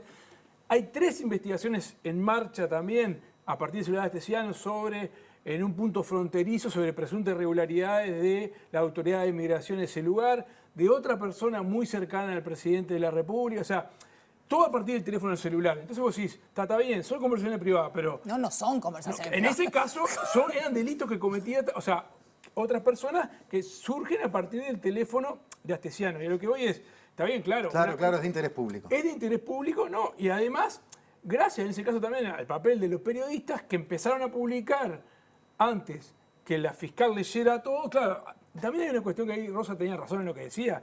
A veces no tienen los recursos suficientes los fiscales para hacer ese proceso. Para hacer ese proceso. Por ejemplo, la fiscal que hoy está investigando, que tiene a su frente el caso Astesiano, es Sabrina Flores, fiscal de flagrancia, y todos los días tiene el hurto, la rapiña, o sea, un montón de cosas de la vida cotidiana de los ciudadanos y que tiene que atenderlos también. Lo decía Gione en el audio, si ustedes llegaron a escuchar de la audiencia de jueves, que además de esta causa de Penaes, que es importante, también tiene 900 casos más. Y las víctimas de esos 900 casos son tan importantes como las víctimas del caso Penaes. Y merecen tanta atención. Tanta atención. Aunque no sean públicas. Aunque no sean públicas, exactamente. No, pero además yo separaba, y me parece importante, yo hablaba de interés público y no de delito, por ejemplo, porque también me parece que hay que separar una cosa de la otra. Hay cosas que son relevantes desde el punto de vista informativo y tampoco deberían ser privadas y no son conversaciones privadas y pueden no ser un delito. Exacto. Porque me parece también importante hacer esa distinción. Y ahí la Más allá de que diferencia- esto pueda configurar un delito o no, que eso es una decisión que no es nuestra, de los Exacto. que estamos acá, es clarísimamente de La interés diferencia entre público. periodismo y poder judicial. Digo, ahí, más ¿no? allá de la discusión esta de si estaba siendo comedido, por ejemplo, o efectivamente intentó o presionó efectivamente a una fiscal. Aún si estaba siendo comedido, es de interés público relevantísimo que nos estaba diciendo a nosotros una cosa públicamente como sociedad y que en privado estaba diciendo todo lo contrario. Exactamente. Eso es muy importante y es uno de los roles centrales del periodismo. O sea, si un político dice en público A y en privado dice Z, es de interés público porque nos están mintiendo. Entonces, todo eso es importante y debe ser público. Y nos no estamos privado. hablando de una parte que también estuvo interesante respecto a lo de Roberto Lafluf, Correcto, Roberto. asesor del presidente de la República, que tuvo que renunciar por el famoso afer de la destrucción de los documentos de Cancillería vinculados a los chats entre la ex vicecanciller Carolina H. y el ex viceministro del Interior. Que también mantuvo Guillermo Maciel. conversaciones con Penaes. También mantuvo conversaciones y le recomendó de cómo actuar ante la prensa, o sea, hizo recomendaciones también, ¿no? Entonces, a ver, eso de interés público quizá no configura ningún delito, obviamente que no configura delito. Y probablemente sea su trabajo, pero es de interés público saber que eso ocurrió. Que eso ocurrió porque era el asesor del presidente en ese momento polémico, que uno esperaría, bueno, no es que lo dejen a la intemperie, pero sí, bueno, si le preguntas yo asesor del presidente, no, mirá, Gustavo, manejate como vos creas conveniente, ¿no? No hacerle toda una serie de recomendaciones. Incluso la FLUF le manda a Penaes una captura de pantalla de una conversación que tuvo con una periodista hablando del caso, como diciendo, habla con esta periodista que es como, bueno, amiga, por decir de alguna forma, ¿no? Hablando de recomendaciones, miren, vamos a escuchar otro fragmento de Alicia Guione en la audiencia y a propósito también de cómo podemos trabajar los periodistas. Disculpe, doctora, pero yo a esta altura, con todo lo que está pasando, solo por, creo, mí y los miembros de mi equipo, ¡oh, casualidad!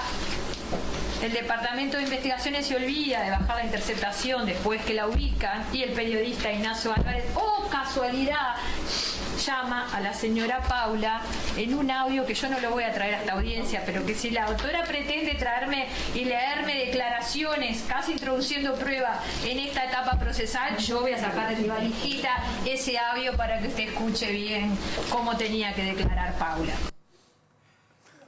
Sí, justo iba a ir a vos que nos pasasen limpio estas cosas para entender. La audiencia es pública, pero hay que entender lo que estamos Esto escuchando. por la duda es un audio público que lo tienen todos los periodistas, esto no es nada ni... las audiencias son públicas, salvo que se declaren reservadas por las dos partes, por la Fiscalía y la Justicia, ¿no? De hecho, a mí me pasó cuando fui hace un mes a buscar el audio del juicio abreviado de la audiencia de Taroco, vinculado a Penaes, me tuvieron 4 horas porque había toda una discusión entre la jueza, la Suprema Corte, no, si me lo daban, no me lo daban. Yo le esgrimía una acordada de la Corte diciendo, esto es público, salvo que se declare reservado. Yo no te lo voy a dar, me decía la jueza. Tuve que hacer un escrito para, bueno, está, no importa, para acceder a una información que en realidad puede ir, no un periodista, cualquier ciudadano de nosotros, si quiere escuchar un juicio y no fue declarado reservado, vas con un pendrive a la OPEC, que es la oficina donde están todos los audios, lo copias y te lo llevas y lo escuchás en tu casa, ¿no? Pero lo que voy, ahí la primera parte es sustancial porque la fiscal Alicia Guione, ¿no? Dice, yo a esta altura solo confío en mi equipo. Acá está hablando, después habla en parte, porque ¿qué pasa? Tanto la defensa de Sebastián Movesín como la defensa de Gustavo Penaes le estaban pidiendo y estaban presionando ante la fiscal y ante la jueza para que declarara de forma anticipada Paula Díaz por lo que había dicho en el programa Santo Enseña Ignacio Álvarez, donde decía que Romina Papazo Oliver había entrenado a 4 de las víctimas para que declararan contra Penades. Estaban argumentando que querían que declarara a Paula Díaz de forma anticipada porque su vida corría riesgo.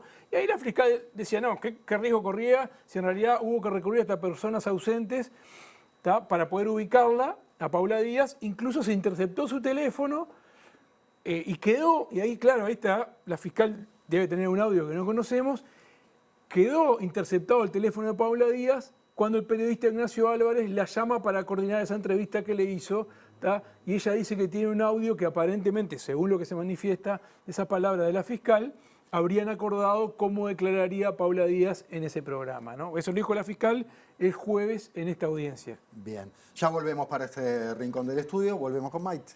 Sí, porque obviamente estos casos han salido muchísimos titulares acá, pero no se circunscribe solo a Uruguay, sino que otros medios de otros países también han hecho eco respecto a varios de estos temas, y la Usina de Percepción Ciudadana justamente se metió con lo que ha pasado a nivel de medios internacionales con el tema Penades, y para hablar sobre este tema recibimos entonces a Elina Gómez. Elina, buenas noches, Hola, bienvenida. Buenas noches, Maite, ¿cómo estás? Bien, ¿en qué estuvieron trabajando entonces? Exacto, lo que hicimos desde la Usina, nos interesaba ver un poco la repercusión internacional mediática del caso Penades. Entonces lo que hicimos fue desde marzo, que es cuando surge todo, en marzo de 2023 a mayo de 2024, hicimos un análisis de artículos de prensa digital nacionales e internacionales sobre el tema. En total analizamos 2.205 artículos que fueron emitidos tanto en Uruguay como en otras partes del mundo. Y bueno, que trataban, digamos, sobre el caso de explotación sexual a menores de Penades. Bien, ¿cómo se fue dando la evolución? Exacto. Entonces, Primero vemos un poco la evolución desde marzo, como decíamos, hasta mayo, hasta ahora. Vemos que fue creciendo, digamos, en los meses la cantidad de artículos, después tuvo una bajada. Luego el pico en octubre, que fue cuando fue imputado Gustavo Penades. Luego también bajó y ahora en mayo volvió a subir con un pico importante de 239 artículos vinculados seguramente a lo que fue las repercusiones del caso de Romina Papazo vinculado a Penades, y también los últimos días de los chats filtrados de Iturralde. Claro. ¿Y cómo se repartió esto en lo que refiere a países, por ejemplo? Exacto. Si vemos el mapa del mundo, digamos, estos son toda la cobertura internacional, los artículos que tratan el tema. Vemos que hay una importante presencia de artículos solamente en Uruguay y en la región, en América Latina, pero también en lo que es Europa, algo en Asia y Estados Unidos también. Vemos en cada punto rojo, digamos, son donde se emitieron artículos, se publicaron artículos vinculados al tema en todo este periodo, desde marzo de 2023 hasta mayo de 2024. Me genera un poco de curiosidad la cuestión de Asia ahí, que no sé, será Vietnam, por ahí. Sí, muchos son agencias, digamos, que republican artículos, pero sí, hay una cobertura importante del tema a nivel mundial, y eso se refleja en este mapa que cubre todo el mundo. Muy bien, ¿qué más? Bien, y después, si analizamos esto que vimos recién, pero qué proporción, qué porcentaje fue de esos artículos, de esos 2.205 que decíamos, fueron generados en Uruguay, vemos que representa un 86% y un 14% en otros países, o sea que podemos decir que sobre el tema un poco más de 1 de cada 10 artículos sobre el tema son internacionales, de medios extranjeros. Y cuando hablan de esto, ¿qué palabras mencionan? Exacto, y por último, nos interesaba ver cuáles son las palabras que más se mencionan cuando en esos artículos que tratan del tema. Vemos la centralidad de Fiscalía, vemos también algunas personas vinculadas al tema, como Romina, Mastropierro, después Taroco también aparece, denuncia, bueno, el tema de explotación sexual. Pero estas son las palabras, digamos, las más grandes son las que más se mencionan, y las más chicas las que menos se mencionan en toda esta... La calle también aparece. Y bueno, es un poco el Perfecto, el pantallazo. Elina Gómez, muchísimas gracias. Te agradecemos a vos. Es tu última aparición aquí en La Letra por ahora. Pero bueno, vamos a seguir con la Muchas Usina, así que gracias, muchas y fue un gracias por gusto. estar. Igualmente. Bien, Álvaro, ahora quiero empezar contigo, ¿no? Porque estamos hablando justamente del impacto que tiene esto, ¿no? Sobre la imagen de Uruguay. Y aproveché ya para buscar unos títulos, pero unos titulares para mencionar en La Nación, por ejemplo, respecto a lo de Iturralde, pero para sumar, ¿no? La Nación, renuncia el presidente del Partido Nacional de la calle Pou tras la difusión de polémicos chats. Página 12, también Argentina. Uruguay, renuncia el presidente del Partido de la calle Pou, por supuesto, tráfico de influencias. Y busqué uno de Chile, de Cooperativa de Chile. Timonel del oficialista Partido Nacional de Uruguay renunció por polémicos chats. Entonces han sido varios los casos que hemos hablado, desde Marcet hasta esto que está ocurriendo ahora. ¿Cómo nos deja parados como país a nivel internacional? Y mal. Y nada es gratis, ¿no? Sé que el impacto interno es el prioritario, por eso estamos hablando de esta manera, pero este informe que acabamos de ver nos muestra que esto también tiene consecuencias en el exterior. Yo diría que quizá este es el que menos, el de Penades, porque era difícil, ¿no? Más allá de que le puede interesar a gente, no hay una relación tan directa como cuando pasó lo de Astesiano, lo de Marcet, que la palabra pasaporte es internacional, obviamente. Si le agregás rusos, ni te digo. Si decís narcotráfico, ni que hablar. Entonces, es imposible que eso quede encapsulado en Uruguay y por lo tanto esa interacción, esa interdependencia que hoy existe en cualquier plano a nivel internacional, nos está tocando y el resultado es desprestigio. Si yo tuviera que ponerle un primer precio, es el precio a que vamos perdiendo prestigio en cosas, repito, sobre todo cuando tienen que ver con asuntos que interactúan con el resto del mundo. Después también perdemos prestigio en esa imagen que nos encanta a las y los uruguayos de que somos excepcionales. Y entonces empieza muchos de esos medios a decir, en Uruguay también pasa. Cuando uno los va leyendo la descripción, en general separan los periodistas de los demás países en decir, qué raro que eso también pase en Uruguay.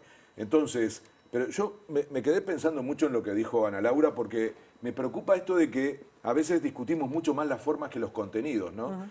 No estoy diciendo que la forma no haya sido importante en este caso, y creo que muchas de las cuestiones de forma desata luego discusiones de fondo. Pero voy a solo referir una que tiene que ver con lo internacional, porque hasta Eduardo nombró a Moro, ¿no? El caso de Brasil. En este caso aparece una cuestión de fondo que es no solo la presión al Poder Judicial, sino el hecho de que empiece a haber, tanto sea por el protagonismo que ha habido de fiscales, ¿no? Que no estábamos acostumbrados a eso, el protagonismo mediático, el que pasen de un ambiente a otro, eso también está empezando a hacer ruido. Yo escuché los otros días a una exfiscal... En el sentido cuando salen de fiscalía y entran y se meten en la política, a una exfiscal con un protagonismo increíble en un programa de televisión hablando de este tema. Entonces, muy inmediato, bueno, todo eso empieza a hacer ruido y si yo me quedo de todo este asunto con la frase esa, es nuestra. Esa frase es nuestra, para mí, es demostrativo de esa sensación de que empieza a haber está en cuestión la separación de poderes.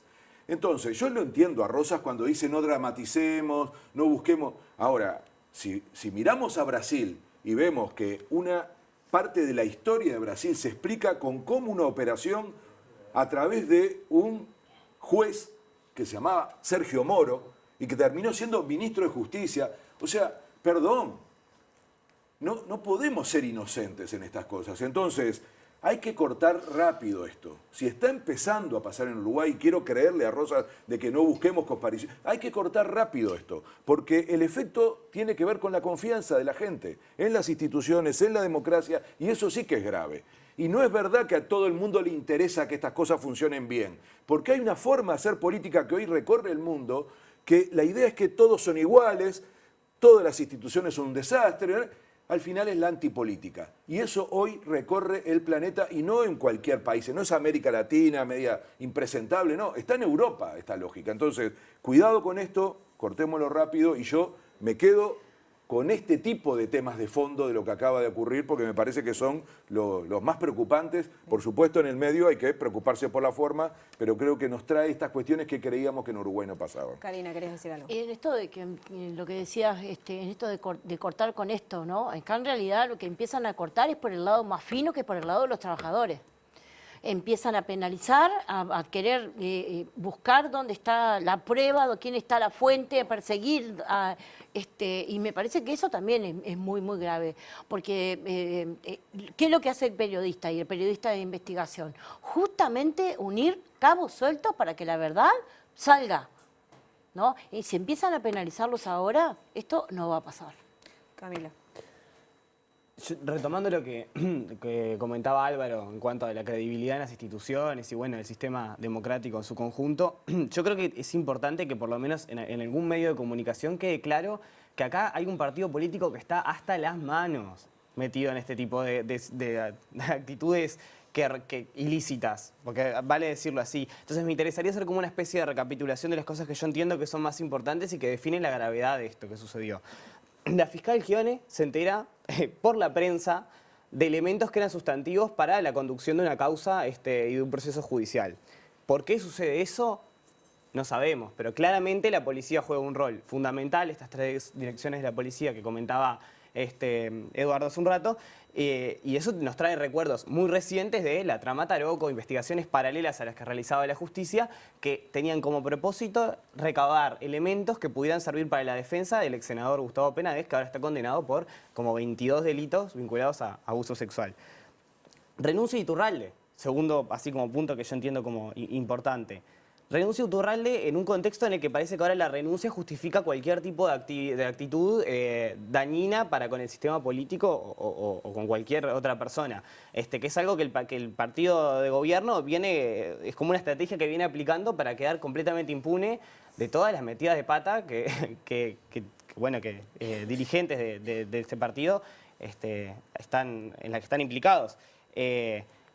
El resto del sistema político, por lo menos, no el resto del sistema político, el resto del sistema político perteneciente a la coalición de gobierno no ha condenado las declaraciones, los mensajes que compartían Gustavo Penades con Pablo Iturralde en ningún momento. No hemos escuchado a una persona del gobierno salir a decir, che, esto está mal, esto no se puede hacer. Nadie. Por el contrario, todos establecen una discursiva que va por el lado de que, bueno, si la fiscal actuó como debía actuar, no pasa nada. O sea, yo mañana puedo agarrar, ir, patotear a una fiscal, porque yo leo el mensaje que dice, le tiré a matar y se cagó.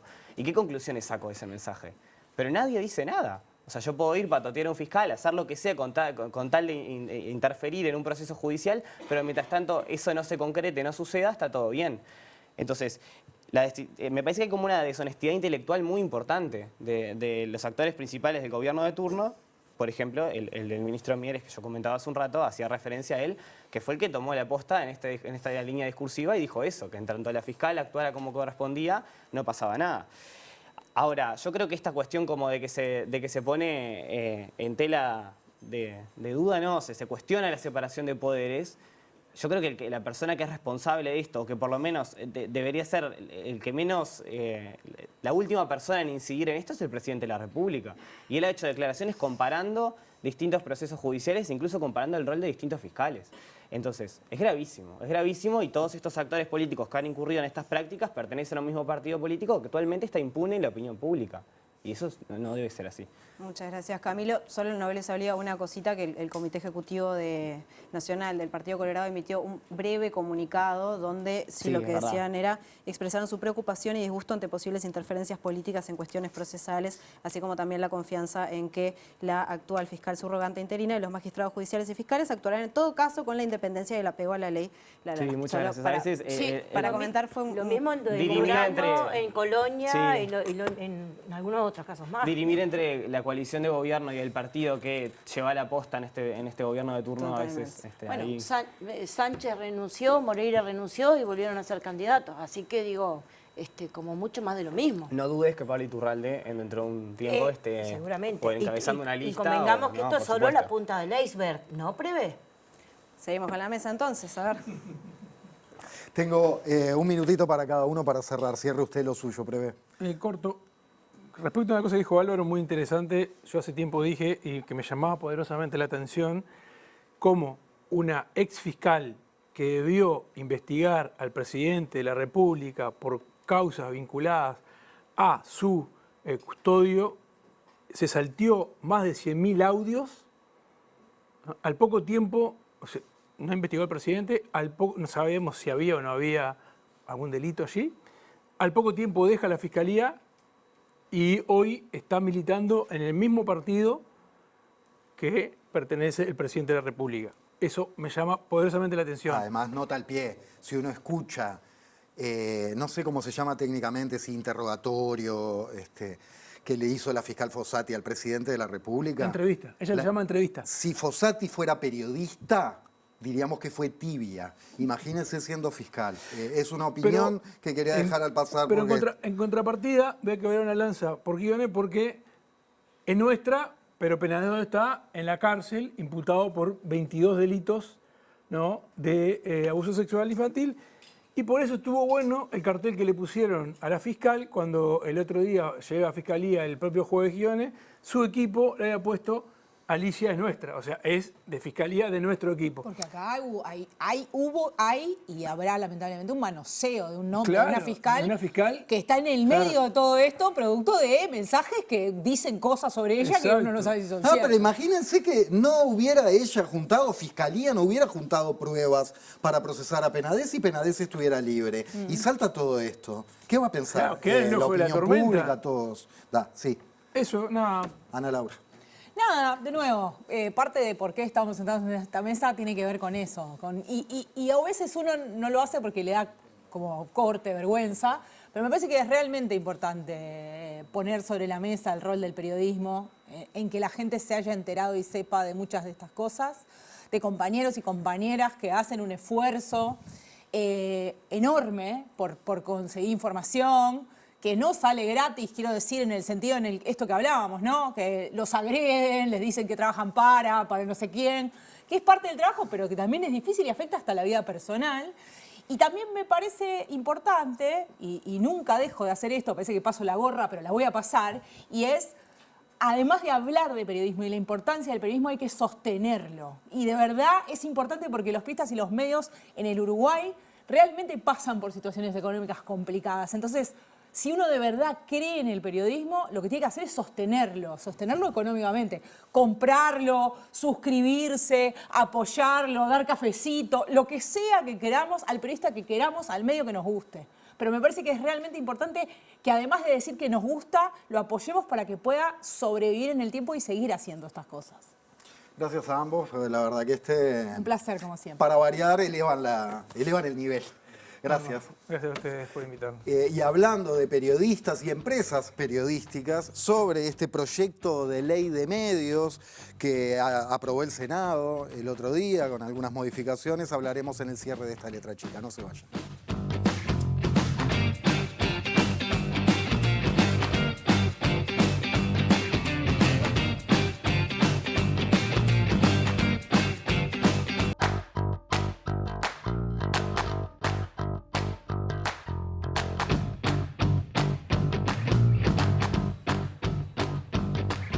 Entramos en este último tramo de la letra chica recibiendo a Gustavo Gómez, investigador y consultor en temas de libertad de expresión y regulación de medios, telecomunicaciones e internet y director ejecutivo de Observacom. Gustavo, buenas noches. Hola, buenas noches. Bien, te tenemos aquí porque el Senado aprobó el proyecto de una nueva ley de medios. Esto fue con votos de la coalición de gobierno que se trató luego de ingresar de forma grave y urgente a la sesión sin haber pasado por comisión, como es el proceso habitual. Y vamos a ver qué generó esto en la vicepresidenta Beatriz Argimón.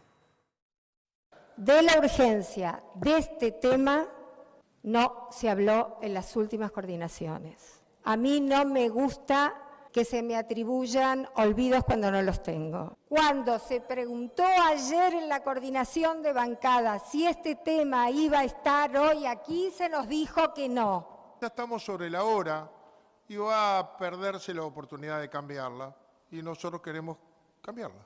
Lo que no había era acuerdo en la coalición, vamos a decirlo como es, ahora hay. Se hizo en diputados, se peinó por acá y se logró el acuerdo. La razón es la práctica y la práctica es cruel, la realidad es muy cruel.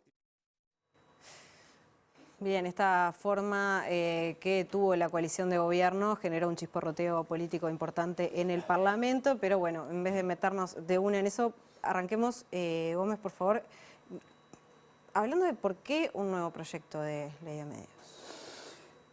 Bueno, porque tenemos una democracia, ganó una gente que piensa que la ley de servicios de comunicación audiovisual aprobada en 2014 es mala y se comprometió incluso en el programa de gobierno a derogarla o modificarla sustancialmente para transformarla en una legislación, una regulación con otras bases. ¿Qué otras bases? Y yo diría, también usando sus propias palabras, en una ley que respetara, siguiera los intereses y las expectativas de los grandes medios de comunicación, incluso algunos de los cuales participó en la propia redacción. De este proyecto. Del proyecto que presentó el Poder Ejecutivo en el Parlamento. Es decir, hasta ahora ningún adjetivo. Es así, es un gobierno que se siente muy cercano a los grandes medios de comunicación y que entendía que era de recibo las críticas que estos medios tenían a la ley y decidió, al mismo nivel de importancia que la LUC o la ley de presupuesto, ya diría tal vez abril de 2020, presentar un proyecto de ley para modificar sustancialmente la regulación existente. Bien, vamos a meternos en varios de los detalles de este proyecto porque han generado polémica, pero antes salimos nuevamente del estudio con JP.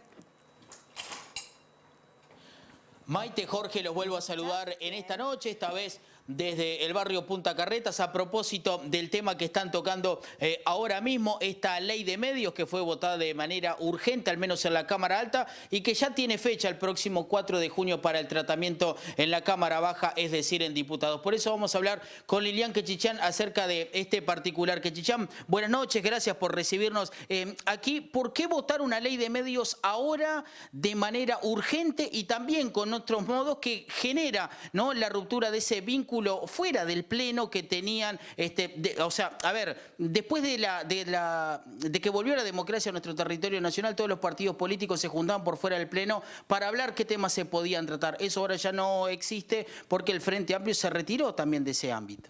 Sí, fue realmente un episodio de atropelle. Nosotros nos sentimos muy sorprendidos cuando en el medio de una sesión ordinaria, una sesión que tenía un orden del día que sí habíamos visto en la coordinación de bancada, que justamente lo que tú decías, la coordinación de bancada es para mirar cómo se desarrolla la sesión. La coordinación es el lunes, las sesiones son martes y miércoles.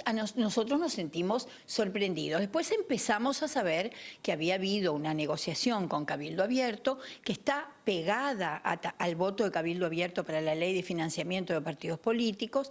Este artículo 72, que ha dado tanto que hablar, era una de las condiciones que Cabildo Abierto imponía para votar la ley de medios y nosotros a tapa cerrada se nos quiso imponer una votación que, más te digo, fue tanta la desprolijidad que ni siquiera la presidenta del Senado, Beatriz Argimón, sabía que se iba a tratar este tema.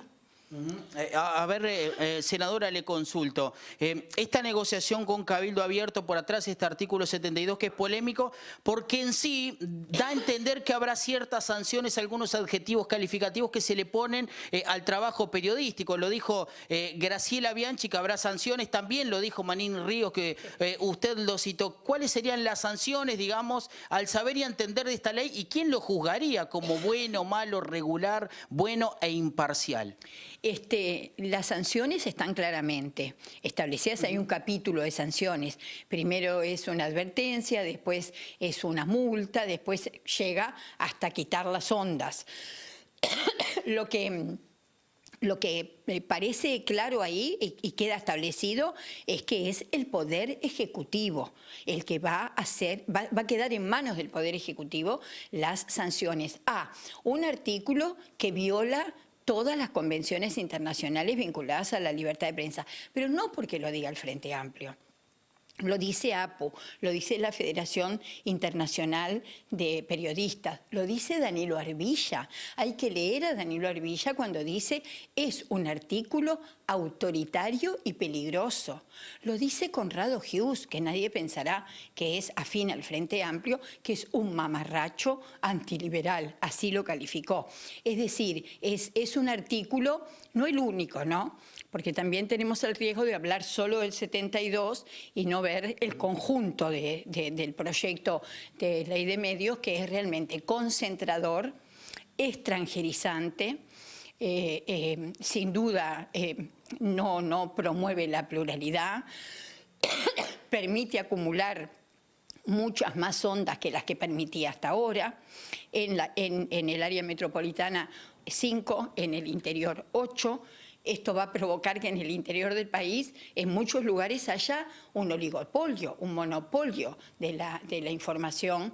Es realmente muy peligrosa, además de quitar toda la participación social. La ley de medios votada en los gobiernos del Frente Amplio tenía, ¿se acuerdan ustedes?, aquello que se llamaba Chasca, que era una comisión honoraria asesora sobre los servicios de comunicación audiovisual, que tenía también a la sociedad civil. Bueno, eso, como en todos los órdenes, este gobierno lo sacó en la educación, lo ha sacado en muchos organismos del Estado, lo está sacando también de este proyecto de ley de medios, que vuelvo a repetir, es muy concentrador, es muy peligroso para la libertad de prensa, es muy no transparente también en la concesión de las ondas, porque dice que las ondas se hará un llamado público, pero que el presidente de la República siempre tendrá la posibilidad de extender la cantidad de años que tiene cada onda. Y por otro lado, también en un trato muy preferencial a los medios de comunicación, los exonera de pagar canon. No se va a pagar más canon. Ese canon que se pagaba, porque es lógico que se tenga que pagar, era para construir un fondo de promoción de la actividad audiovisual. Bueno, ese fondo va a quedar desfondado porque no va a tener más ese recurso, porque gratis se le va a permitir, sin pagar canon, la utilización de las ondas a los medios de comunicación, y además de concentrar, además de decir que como hasta ahora el 49% tiene que ser nacional y el resto podía ser extranjero, ahora eso también es un verdadero peligro de extranjerización. Lilian, ¿quién va a controlar esta nueva ley de medios? Porque, a ver, en la reunión de producción antes de venir para aquí nos pusimos a repasar las asignaciones, por ejemplo, que tiene Clarín, ¿no? Que la ley dice 3, pero tiene 8. Esta nueva ley va a pasar de 6 a 8, o sea, van a tener 8 igual. Es decir, ¿cuál sería el ente regulador de esta ley, o que sí fiscalizaría que esto se cumpla? Bueno, ahora que pones el ejemplo de Clarín, parece también inaudito que el argumento para aumentar las ondas es decir que ya existen, que ya hay algunos concesionarios que ya tienen, por ejemplo, Clarín, 8 ondas, pero las tienen porque este gobierno violó permanentemente la ley que sí existe y que todavía está vigente, que fue votada en los gobiernos del Frente Amplio, no la aplicó. Y ahora, para regularizar algo que dejó de hecho que sucediera, es que construyen esta ley. No está claro, la URSEC no tiene capacidad para controlar, ni sus funciones dicen que tiene que hacer esto. Parece todo, como casi todo lo de este gobierno, muy concentrado en el Poder Ejecutivo. Pero eso será parte de la reglamentación, que también es una nebulosa. Le hago la última, Lilian, para redondear. Me dicen que tenemos un minuto. Le hago 2 en una mejor. ¿Qué pasará con el Internet en los cable operadores, si le van a finalmente a pagar a Antel por la fibra, por el uso de la fibra? Y si este artículo 72, metido por Cabildo Abierto, ¿lo va a derogar o no el presidente? ¿Qué es lo que usted opina? Bueno, no sé qué va a hacer el presidente, no sé, pero vuelvo a repetir, ese artículo 72, siendo sumamente peligroso para la actividad de los periodistas, para la actividad de los medios de comunicación, no es el único peligro que tiene este proyecto de ley. Y yo creo verdaderamente que ahora, como va una tercera cámara, porque ya lo vio diputados, vino al Senado y no lo pudimos discutir, vuelve a diputados, cuando es tercera cámara no se le pueden hacer ninguna modificación. O tú aceptás lo que los aditivos o los negás. O queda la posibilidad de que el presidente vete. No tengo idea que va a ser el presidente, pero de cualquier manera vuelvo a repetirte, lo vinculado ante él nos preocupa enormemente. Y el 4 de junio, cuando se discuta, yo creo que ahí Sutel y los trabajadores de Antel van a tener una presencia importante en el Parlamento porque están sumamente preocupados. Es una inversión millonaria que hizo la empresa pública, una empresa pública que en estos 4 años no ha invertido, por lo tanto ha bajado la calidad del servicio, pero es la fibra óptica instalada por Antel que ahora gratis se le permite utilizar a los cableoperadores. Alguien decía el otro día, es como si tú pusieras heladeras de Coca-Cola en todos lados y adentro de la heladera estuviera Pepsi-Cola. Es incomprensible, inaudito que se permita una competencia tan desleal. Muchas gracias. Un gusto. Pasaba Lilian Quechichán y su óptica acerca de esta discusión de ley de medios. Muy bien, JP, muchísimas gracias. Bueno, Gómez hizo un repaso importante, Quechichán, sobre este tema, sobre este proyecto. ¿Dónde pondrías tú el foco? ¿Qué ves como lo más grave? ¿O hay varios temas, así como decía ella, ya hablaba de extranjerización, de concentración, por ejemplo? Sí, yo comparto totalmente el análisis que hace, me releva de profundizar más. Creo que efectivamente el enfoque de hablar de un mal proyecto de ley que afecta a la libertad de expresión es conveniente mantenerlo más allá de la vergüenza del artículo 72, que es contradictorio incluso con el discurso oficial, con el discurso del gobierno que decía que iba a tratar de derogar esta ley por la libertad de expresión. O sea, no hay nada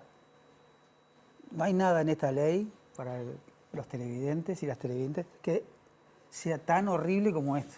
O sea, de hecho ya ha salido la UNESCO, ha salido la Oficina del Alto Comisionado de Derechos Humanos. Sí, los periodistas también. O sea, van a salir, o sea, esto nos está dejando pegado a nivel internacional. Porque yo no recuerdo un intento de control de contenido como el que se busca con este artículo, pero aún así, y con el impacto que ha tenido, yo creo que la senadora hacía bien en decir, no perdamos de vista el sentido profundo que tiene atrás el proyecto. Y el proyecto es una vuelta a recuperar los privilegios de los grandes medios de comunicación, a blanquear y permitir la ampliación del poder de unas pocas empresas. Que ahí estaba hablando, como por ejemplo cuando ella mencionaba el grupo Clarín, o si no está el Magnolia también, el tema de radios, por ejemplo. Sí, o sea, que están en este momento no están cumpliendo con lo que es la ley, pero con este nuevo proyecto se blanquearía, digamos. Vos tenés las grandes empresas internacionales que van a tener vía libre para comprar medios, muchos medios. Ese es un problema más allá de lo nacional. A nivel nacional tenés un problema sobre todo en Montevideo, donde, por ejemplo, tres dueños tienen el 50% de la audiencia en AM, que en las mañanas del AM es donde se construye agenda política. Solo 3 dueños tienen el 50% de la audiencia. Y en el interior, tener hasta 6 medios es literalmente, en algunos departamentos, tener la capacidad de tener todos los medios de departamento, para no perdernos en la perspectiva macro de Uruguay. O sea, el impacto de esta legislación a nivel nacional, a nivel departamental, es brutal. ¿Hay alguna, es una pregunta subjetiva que te voy a hacer, pero ¿te parece que hay alguna coincidencia o casualidad de que esto se esté apurando en este momento que estamos en campaña? No, bueno, se puede explorar por ahí, pero yo creo en realidad que tiene una relación indirecta, porque hay que ser claros. Si ellos arrancan desde abril 2020 con un proyecto de ley, ganas de aprobar esta ley la tenían, y si no la han aprobado es porque han tenido dificultades. Claro, especialmente con Cabildo. Pensalo del tema electoral, más bien en el sentido de los medios a los que quiero favorecer me están apretando, pero no por presiones, sino porque yo estoy convencido de que esta es la herramienta que necesitan los medios grandes para poder ser más fuertes. Y se les termina el plazo. O sea, pensar en las elecciones más de nada están viendo, capaz que no ganamos las próximas elecciones, se nos termina el tiempo, empieza la campaña electoral y ni siquiera vamos a hacer quórum en el Senado, es lo que decía Gandini. Van a empezar a recorrer el país. O sea, está bien, hay distintas formas de ver esto. Apuro, apresuramiento, llevarse todo por delante, porque se les termina el tiempo en un proyecto que ellos plantearon al mismo nivel que la LUC a principio de su gobierno. Bien, vamos a compartir un poco con el panel y después volvemos a cerrar contigo, Gustavo.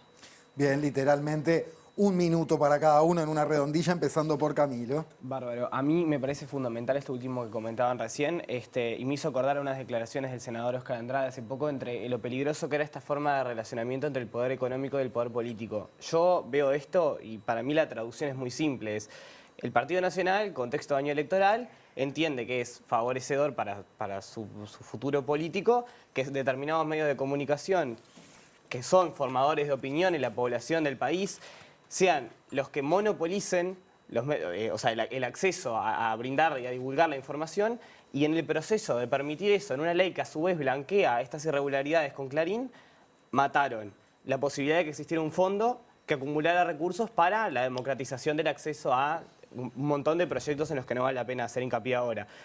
Mataron la libertad de expresión con el artículo 72 de la ley, mataron la libertad de prensa y fueron condenados por el alto comisionado, como comentaban recién, como así por la APU y un montón de organizaciones sociales y formadas por profesionales entendidos en la materia. Me parece terrible, me parece que responde a los intereses del gran capital y nada más que a eso. Karina. No, a mí lo que me trae es que tanto se preocupaban por Cuba, Venezuela y China y al final de cuentas están terminando casi llegando a hacer lo mismo, a blindar lo que va a salir, porque lo que están haciendo es blindar la información que vamos a recibir la población en general. Le dejan la portera abierta a todos los canales privados y solamente cierran a los canales públicos. Precarizan a quienes están trabajando, que hacen freelance, y si la nota del editor no te gusta, no te la publica o no te la deja publicar en ningún otro medio más. Y en esto de que el presidente va a vetar, no, señores, el presidente solamente veta cosas que tengan que ver con los derechos de las mujeres, como la ley 19.580, porque para el resto los abraza, porque los empresarios son todos amigos. Álvaro Padrón. Bueno, yo creo que lo que decía Gustavo al principio ya estaba anunciado. Desde el comienzo es otra demostración de un gobierno que prioriza a los Maya Oro, y lo dice. Entonces, a mí lo que me parece que tendríamos que ser capaces de encontrar algunas discusiones que tengan que ver con contradicciones, ¿no? Y claro, está bien que la contradicción y lo que más nos choca sea el artículo que cuestiona la libertad de expresión, pero ojo con, a través de eso, perder en la discusión del conjunto. Tenía razón, tanto Gustavo como Quechichán. Entonces, ¿por qué lo digo? Porque tiene mucho que ver con el bloque anterior, del papel del periodismo también. Porque fíjense qué contradictorio, se nombraba a referentes uruguayos liberales que se quejan de ese artículo. Y no dicen nada de la concentración y la falta de competencia que va a generar esta ley. Estamos discutiendo si se pueden concentrar o no frigoríficos. ¿Se dan cuenta cómo en algunos temas aparece esa preocupación desde el ángulo gubernamental y en este caso la dejan pasar? Y acá aparece un tema central, que es que los medios de comunicación generan opinión, son un poder no tanto económico, sino en generar opinión pública. Y ahí genera un problema con el periodismo, muy distinto que lo que hablamos en el bloque anterior.